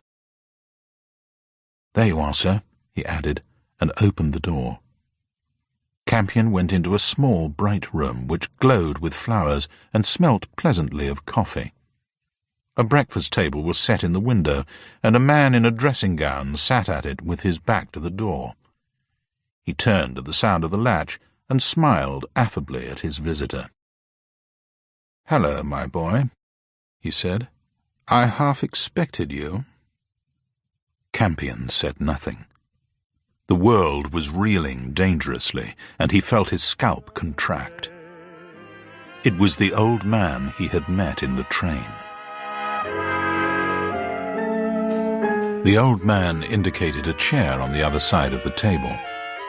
"Sit down," he said. "Have some coffee. Don't look at me like that. I know I've been very obtuse." Campion blinked. He began to feel impervious to surprise. He sat down obediently, but did not dare to open his mouth. Sir Henry Bull cleared his throat. He looked very uncomfortable. "You've had a most nerve-wracking experience, I don't doubt," he said. "Until we got into the terminus this morning, I had no inkling of the extraordinary situation. That's the world we're living in today.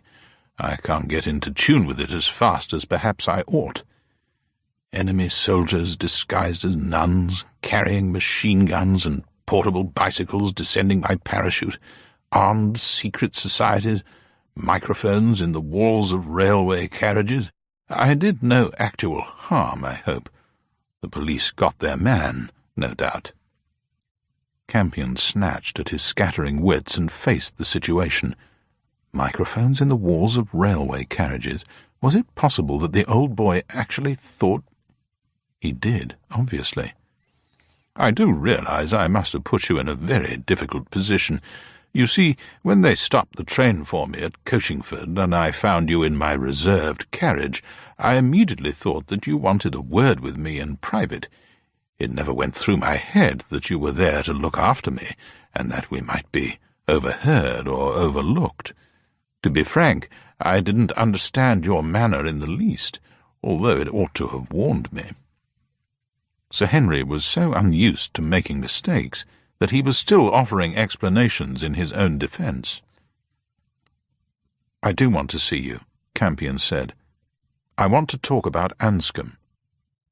"Anscombe?" Sir Henry frowned. "Poor fellow. I heard about him as soon as I arrived, of course. What do you want to know?" Why did Anscombe convert every halfpenny he possessed into cash, and then debate in his own mind if he ought not to come and see you? Did he? Sir Henry was surprised, but not bewildered. "He was a silly fellow. I've known him for years, of course. He was too small a man altogether for his commitments. That's the weakness of these hereditary appointments. Between ourselves, we financed him over and over again, but finally we had to put a stop to it. What was he going to do? Try to make a dash from his local creditors?" Campion shook his head. His sister seems to have had a rather different idea. She suggests that he may have been going to make some sort of gesture, in expiation were the words she used. "To me? Really? What for?" Miss Anscombe wondered if he had allowed the caverns in the Nag to be used for contraband. "Really? I can't believe that. That would have been sacrilege. No, I don't think so. I fancy I know where that story comes from. I think a great deal of wine was actually taken into the Nag some time before the war. It represented a sum of money which was due to us for the sale of our share of a Rhenish vineyard. Anscombe would probably be responsible for the storage of the wine. That was the kind of thing he did attend to. He had nothing to do with the main function of the Brotherhood." "Which is?" The welfare of our country, young man." It was an oddly dignified answer, completely unaffected. "Our principal business is the Institute," Sir Henry added more specifically. "That place is a great national possession." It was now or never, and the ground was very uncertain. "Tell me about minute 15. Once the question was out of his mouth, the deepest misgivings seized him as he saw astonishment growing in the intelligent eyes. "Minute 15? The man was not at ease. He seemed puzzled and slightly alarmed. "I don't know what I can tell you that you don't know already," he said at last. "What do you want from me? The financial details of the actual loan?" "Why was the loan called minute 15? He ventured. "Ah, I see your difficulty. That was confusing." Sir Henry seemed relieved. "It wasn't. The defence loan had its own name, the 50 Victory. Minute 15 simply covers the plan of its presentation, its number on the agenda of the Cabinet meeting which approved it. We must have no hitch whatever in raising the money. We are edging along such a precipice now that I hardly dare watch, and I am no coward where money is concerned. Use your common sense. Would we ever embark on a gigantic and drastic project like this, which virtually means that we are putting the British Empire on a company footing, with a personal invitation to every taxpayer to invest his all in it, if it wasn't absolutely vital? The forms which are going out tonight are, practically speaking, prospectuses. There is no other word for them. We're walking on the water. It's only the faith of the man in the street which is going to hold us from going under." Campion sat very still. It was coming. Behind the curtain hanging across his mind like an arras, something of tremendous importance was trying to shine through. He could feel the emotion belonging to it. It was fear. "Nothing must go wrong," he said stupidly. Sir Henry Bull pushed back his chair. "One of my informants named you as probably the only man who knew the full truth of the danger.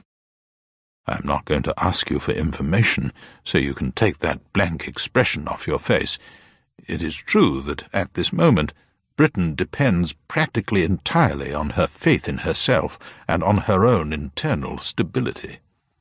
If that could be destroyed suddenly by a single stroke, there would come confusion, exhaustion, and finally decay. I cannot and will not believe that the incredible story which I have heard has any reality, but if it has, Campion, well then, the Dark Ages again. That's what it will mean." It was the same story. Everyone was turning to himself for assurance. He dared not reveal the dreadful emptiness of his mind. He was quite alone. "I don't know," he said slowly. "I don't know. These prospectuses, or whatever they are, for minute 15, they go out tonight, do they?" "Yes. I can't understand why you didn't realize that. Only taxpayers will be approached, of course, but that's half the country. It must not fail, Campion. Nothing must happen to make it fail, or to—" He shook his head. "That eventuality won't bear considering." He was interrupted by the arrival of the secretary, who came in with a word of apology and murmured to Sir Henry for some time in a deferential flow. "Really?" The old man was surprised. "Where is he? In the house?" "In the study, Sir Henry." As the secretary went out, he turned to Campion. "I'm afraid I must see this fellow," he said. "He's a curious product, part genius, part crank. One moment he's doing untold service, and the next he's trying to advance a harebrained scheme for running the country." He went out. Campion heard Sir Henry's voice as he entered the room across the hall. "Hello, Aubrey. What's this awful warning, my dear boy?" Lee Aubrey, the head of the Institute at Bridge. Campion's hand closed over the doorknob. Of course. Aubrey had been going to see Miss Anscombe. She must have given him an account of her interview with himself and Amanda, and now he was warning his distinguished governor that a lunatic was at large. There was nothing for it but flight again. He stepped out into the hall and went straight from the house the way he had come. He was shaking with suppressed excitement. It was all there in his hand, but he held it without knowing what it was. In his miserable ignorance he could not identify it. He must get back to Bridge. That was the all-important factor. It must be now nearly 11. He had, he suspected, until the provincial post went at about 6 in the evening. He found a taxi and made the station in 20 minutes. Luck was with him, and he discovered a Coachingford train actually waiting on the platform. He entered it in a state as near jubilation as he ever remembered. When at last the train carried him into the station at Coachingford, he was already in his mind looking for the narrow passage by the side of the shop which would give him entry to the cavern under the nag. He was so engrossed with his project that he did not see the 2 plain-clothes-men standing behind the ticket collector until their hands fell on his shoulders, and he heard the strangely familiar form of arrest. Campion sat in a cell at the Waterhouse Street police station at Coachingford and prayed. He was a damned fool. He knew that. If only he had at least gone quietly and had given himself a chance.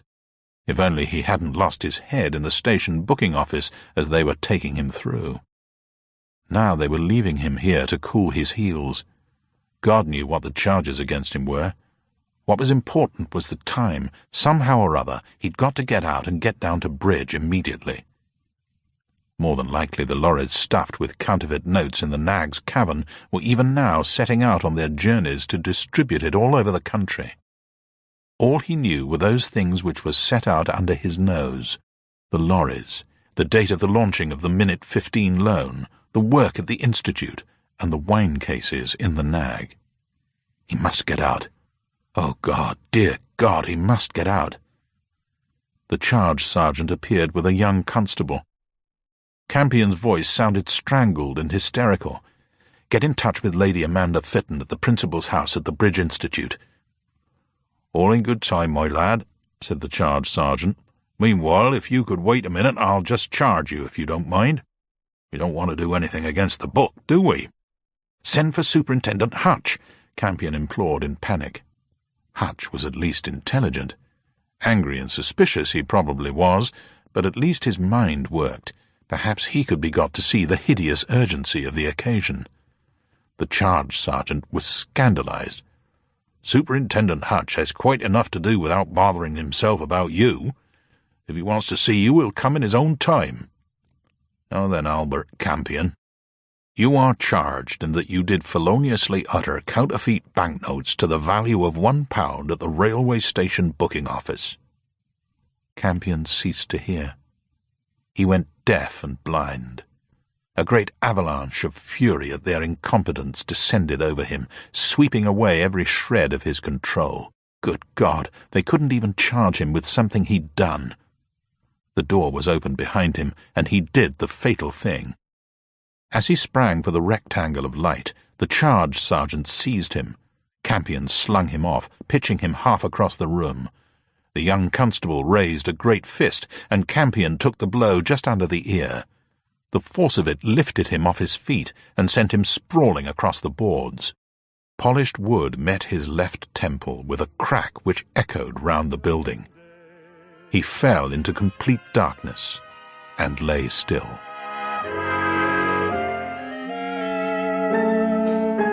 Albert Campion came to himself in the cell. He felt his head cautiously. Yes, there it was.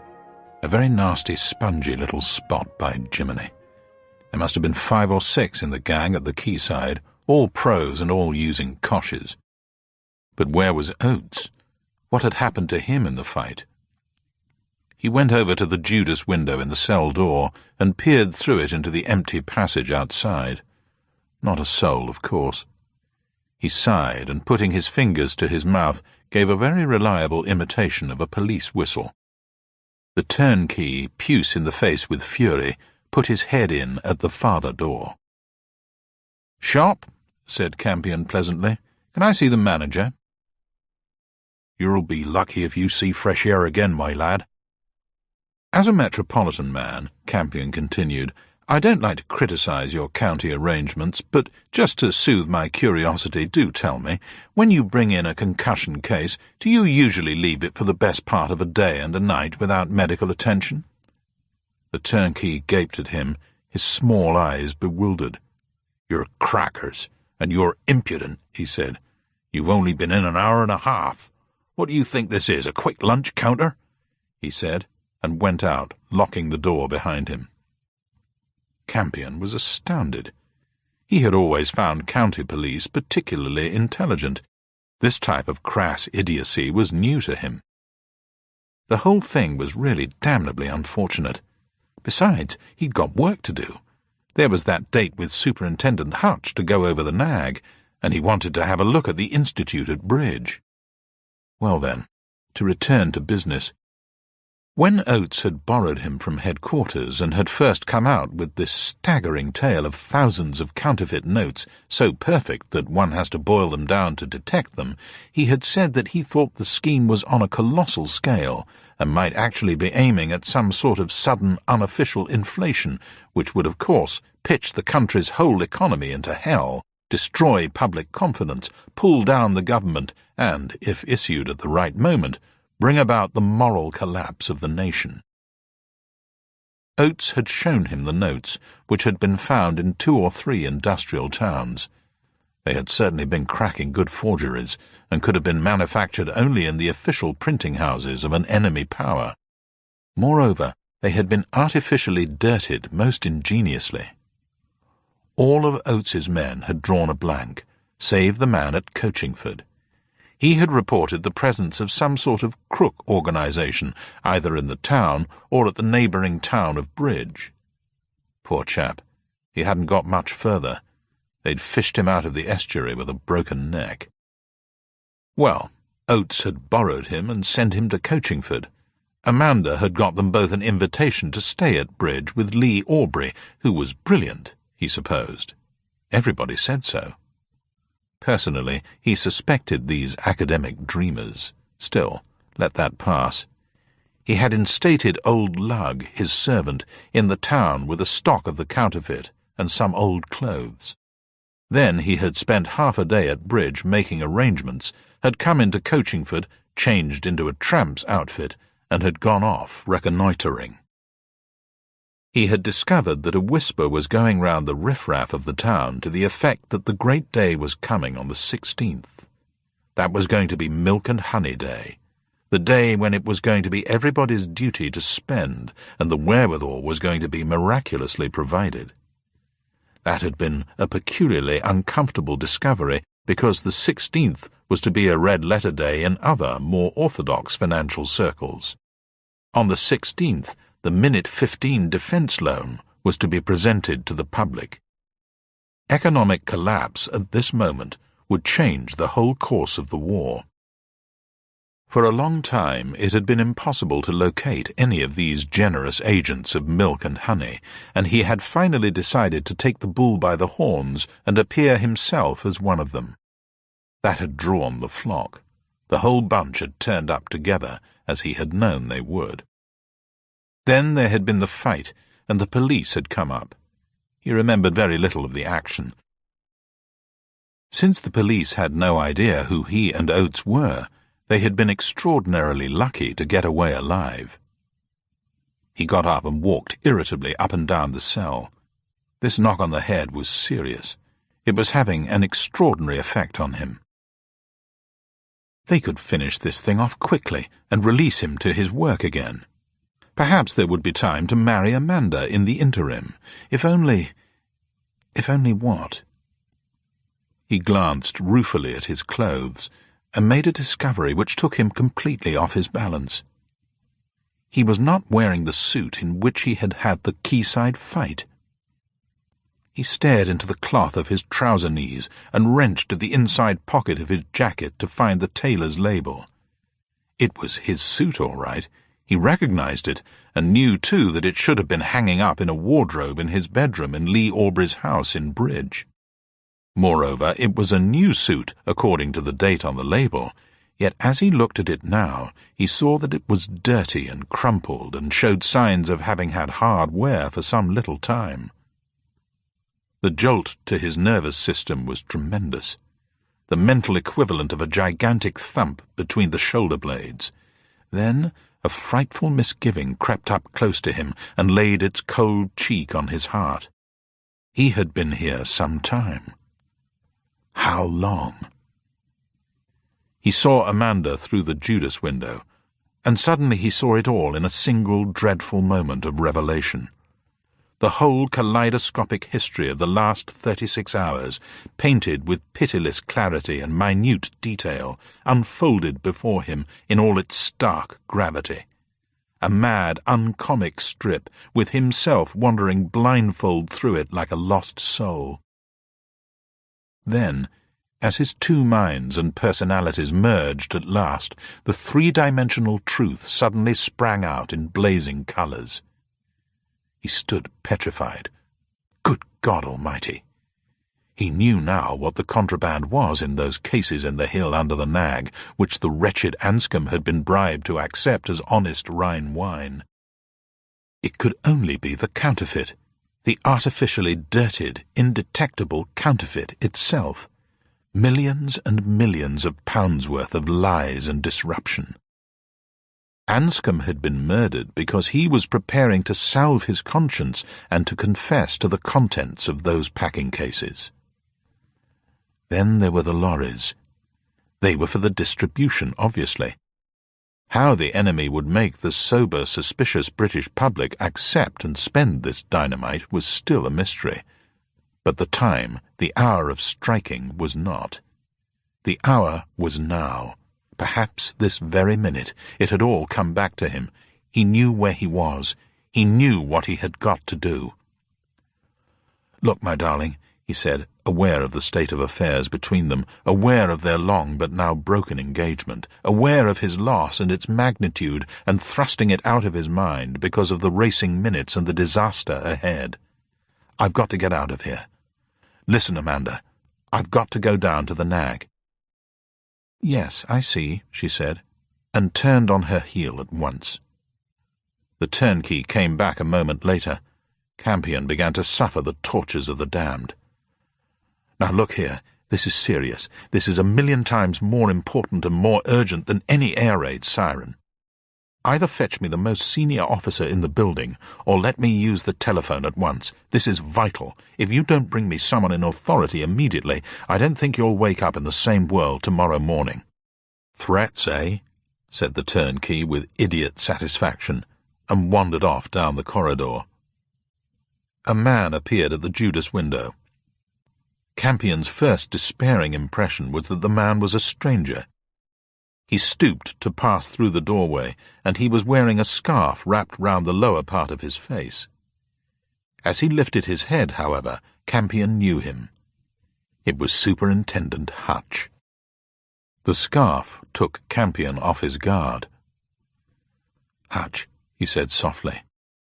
The man came over to the door and looked in through the window. He did not speak, and his blue eyes were very bleak. Campion took a deep breath. "I must have a word with you," he said quietly. "I know there's a hell of a lot to explain. I've been walking around punch-drunk for the best part of 2 days. However, you shall have chapter and verse for everything in an hour or so, but just at the moment there's something that's got to be done. We've got to go to Bridge. We've got to get to the nag at once. My dear fellow, you needn't let me out of your sight." Hutch stepped back from the Judas window and unlocked the cell door. "Oh, thank God, man!" Campion's cry of relief came from his soul. Campion opened his mouth to speak, but got no farther. Hutch had turned to the wall and was scribbling a line or two on the back of an envelope taken from his pocket. The message was enlightening. Just located Oates. Has been St. Jude's Hospital, unconscious since Tuesday night. Has been under police guard in error. Was thought to have killed Copper in street fight on Quay. Police here bloody fools. Oates just come round, and Doc says thinks out of danger." Understanding came to Campion. Of course. That explained it at last. The policeman and the nurse and that incredible conversation he had overheard from his bed in the huge deserted ward. They could never have been talking about himself. They must have been discussing poor old Oates, who was probably lying in a little private room leading off the main ward. Now he had his wits about him, that much was obvious. When a police constable watches a man in bed, he watches him from a chair at the foot of that bed and does not stand about in a passage. Yet it had all seemed very convincing at the time. Hutch was still scribbling. "Lady Amanda found him. Sent for me. Understand it's urgent. She's outside with the car." "Is she?" Campion leapt to the door. "You'll want 20 or 30 armed men," he said over his shoulder. "Bring them to the nag at once. It's desperate. What's the time?" 4:50. Hutch wrote the figures, and Campion had to step back to look at them. "What's the matter with you?" he demanded, as the oddity of the proceeding suddenly occurred to him. Hutch gave him a slow, sidelong glance, and his hand began to move again. "You've cracked my ruddy jaw, blast you," he wrote. "Get on with it. I'm following." Campion stepped out of the comparative calm of Coachingford Police Station into a world of exuberant speed. The car was at the curb with the engine running. Amanda slid out of the driving seat and handed over the wheel. "I say," she said, "God bless Hutch. That man hasn't a grudge in his make-up, Albert." Campion was taking the last of the town at speed towards the neighbouring town of Bridge. For the first time for what seemed a lifetime, he was in full possession of all his senses, and the condition seemed to have its disadvantages. For one thing, he was acutely aware that Amanda was beside him. In the lonely and terrified ignorance of his amnesia, she had emerged as a necessity, a lifeline, heaven-sent and indispensable. To lose her now to Lee Aubrey. Losing her would be losing an eye. How could he have failed to marry her when he had the chance? "Hurry," she said at his side. "Hurry, and we'll do it." Things could hardly be worse. Time was certain to beat him before he could beat the counterfeiters. An idea slid into his mind complete. A memory of a visit to a scientist at the Bridge Institute, young Butcher. It was wild and probably suicidal, but it did contain one very slender thread of hope. He drove straight to the Institute, and leaving the car outside the gates, went in past the sentry on foot. 5 minutes later he came back, walking very fast.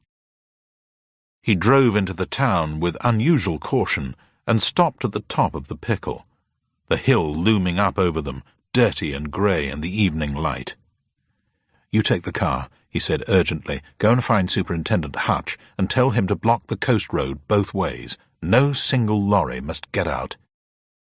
"Right." She nodded and took the wheel again. "They probably won't get here in time," she said, catching his eye. "You've got a scheme in case of that, I take it?" He grinned. "I've only got this lucky bean in my pocket, plus a profound and lovely faith in myself," he said. She echoed his expression, her eyes as affectionately derisive as his own. "Then I'll pray," she said cheerfully. "Goodbye. See you at dinner or in the Elysian fields." Campion hurried. He swung down the narrow passage beside the little old-fashioned shop under the nag, where Hutch had taken him in his confusion. He found the storeroom door standing wide, and walked straight in, nodding briefly to the startled boy who stood weighing dried fruit in the back of the building. Once inside, he began to climb through the passages in the hill, praying against giddiness and keeping one hand tightly clasped over his coat pocket. A great change had come over the master's storerooms. The packing cases were empty, and the great cabins in confusion, as if an army had been at work there. He pushed on, feeling like a hurrying snail, with all the world depending on his speed. The iron ladders required very cautious negotiation in the half-dark, and he had his precious coat pocket to take care of during the descent. Finally, he turned the right-angled bend cautiously and looked out into the nag's trough. It made an amazing picture. The only light in the high cavern came from the masked headlamps of thousands of lorries and vans, all loaded to capacity with bursting sacks. He kept flat against the dark wall of rock and edged farther along. The whole place was alive with people, but voices were kept down and the roar of engines predominated. He knew the trucks and vans must all be loaded up with financial dynamite, freight far more dangerous than ammunition. It was the counterfeit, all right. Campion strained his eyes through the gloom. That creep Pine was in the far corner, calmly checking trucks over on a timesheet as if he had been running a goods yard. The exhaust fumes were growing worse up in the roof. Campion felt himself swaying, and he put out his arms to steady himself. The sudden movement must have caught the attention of someone in the crowd below, for a shout went up, and immediately the wide beam of a powerful torch began to rake the ledge on which he stood. Campion made up his mind. As the torch beam came nearer, he drew the little steel egg from his coat pocket and pulled out the pin. It had been really disgracefully easy to steal it from Butcher's workshop at the Institute. Below him the trucks trembled and steamed. The torch beam was within a yard of him. It was now or never. The egg sailed through the air. At the same moment the torch beam got him, and he dropped forward on his face as a bullet spat at him. The next moment the world pancaked. There was very little noise, but it was as though some gigantic animal had placed its lips to the entrance of the cavern and had sucked in very sharply, only to blow out again immediately afterwards. There was a rumble, and the exit to the coast road disappeared under several tons of earth and limestone sliding down from the nag. The roar of fire followed as a score of petrol tanks exploded, and the whole of the upper half of the cavern became a mass of flying paper. Campion scrambled to his knees. Blood was trickling into his mouth, but he was alive. Below him there was a sea of blazing petrol and paper and the fumes of smouldering sacks. Millions of envelopes covered the place like a fall of brown snow. Injured men swore and died under their lorries, while others fought each other in their attempt to clamber onto the ledge. Campion gathered up a handful of the envelopes which were still fluttering down over him, and, using every ounce of strength left in his body, he crawled painfully towards the mouth of the passage. Hutch and his handful of men found him at the foot of the first iron ladder. The superintendent sat down by Campion on the stones, and they looked at the envelopes together. On His Majesty's service was printed across the front of each in the standard ink and type, as was also the black franc mark, the familiar crown in the circle. Each envelope was, in fact, exactly the same as any of those others which were being circulated officially in millions on behalf of the Minute 15 defence loan. By the light of the superintendent's torch, Campion opened one of the packets. It was addressed to a Mr. P. Carter, 2 Lysander Cottages, Netherland Road, Bury-under-Lyne, and it contained 7 of the spurious and artificially dirted banknotes, as well as a buff-coloured printed slip, the text of which was masterly in its uncomplicated wickedness. The Ministry of Labour, Whitehall, London, S.W. Dear Sir, Madam, the enclosed sum of £7 has been awarded to you on the War Bonus Claims Committee's recommendation. This money is paid to you under the arrears of remuneration for persons of incomes below tax level board, as has been announced in the public press and elsewhere. Note: you will help your country if you do not hoard this money, but translate it into goods immediately. R. W. Smith, Comptroller. It was very obvious.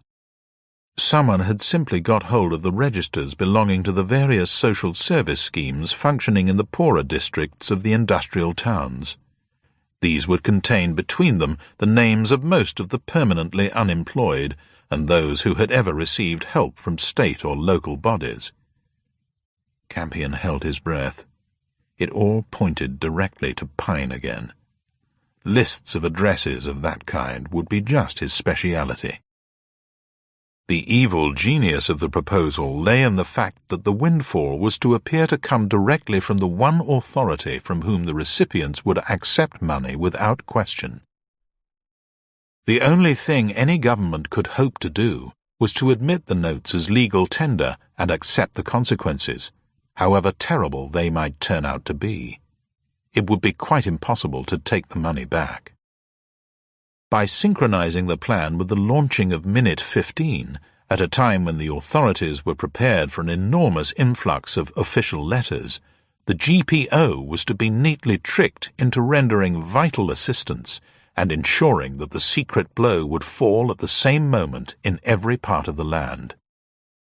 But who had the mind and the facilities to do this? Sir Henry Bull's description of Lee Aubrey came back very vividly to Campion. He's a curious product, part genius, part crank. One moment he's doing untold service, and the next he's trying to advance a harebrained scheme for running the country. Some time later, Campion leant against the wall in Lee Aubrey's gracious, comfortable study and considered the scene before him. The room was very quiet. The two constables on the door stood stiffly. Sir Henry Bull, junior Lord of the Treasury, and his fellow masters of bridge were anxious and constrained. Lee Aubrey himself stood on the hearthrug, with a plain-clothes man on either side of him. He looked astonished and faintly irritated, but there was no trace of alarm in his big-boned face. The evidence against that fellow Pine, who was killed, is of course conclusive, said Sir Henry. I think there is no doubt that he must have been the moving spirit, ventured Aubrey's solicitor. My dear chap, don't be an ass, interjected Aubrey himself. I employed Pine, and he was doing his work very efficiently until he was stopped. My plan would have put the economic life of the country on an entirely new basis. Since I could not get a government to see reason by argument, I realized I had to smash their existing economy and create a chaos in which they would automatically turn to the one man who could save them. That's perfectly clear. So I found the man Pine, and through him I arranged to engineer the greatest crash in history, so that in picking up the pieces I could restore a decent order at last. You're following me, of course. Sir Henry passed a stubby hand through his hair. His lips were grey. He looked very tired. You have not explained the part you were to play in this new government of yours, he said. I should have to have exactly the same power in the country as I have here at the Bridge Institute, of course, he said. That surely is obvious. When there is so much of passionate importance to be done quickly and ruthlessly, then the man in charge must assume full responsibility. Campion pulled himself away from the wall and edged his way past the distinguished company, out of the room, through the hall, and out of the house. He felt physically ill. It was another clear, bright night with visibility nearly as good as day. Presently Amanda joined him. I tell you one thing, he said. Even if he hadn't turned out to be this particular kind of lunatic, you would never have married him. No, I wouldn't. He looked down at her and caught her grinning to herself. Are you laughing? He demanded. Only at me. Campion put an arm round her and held the small circle of her shoulder bone. Let's get married early tomorrow, he said. I've only got 36 hours leave. "Yes," said Amanda. "It's time we got married."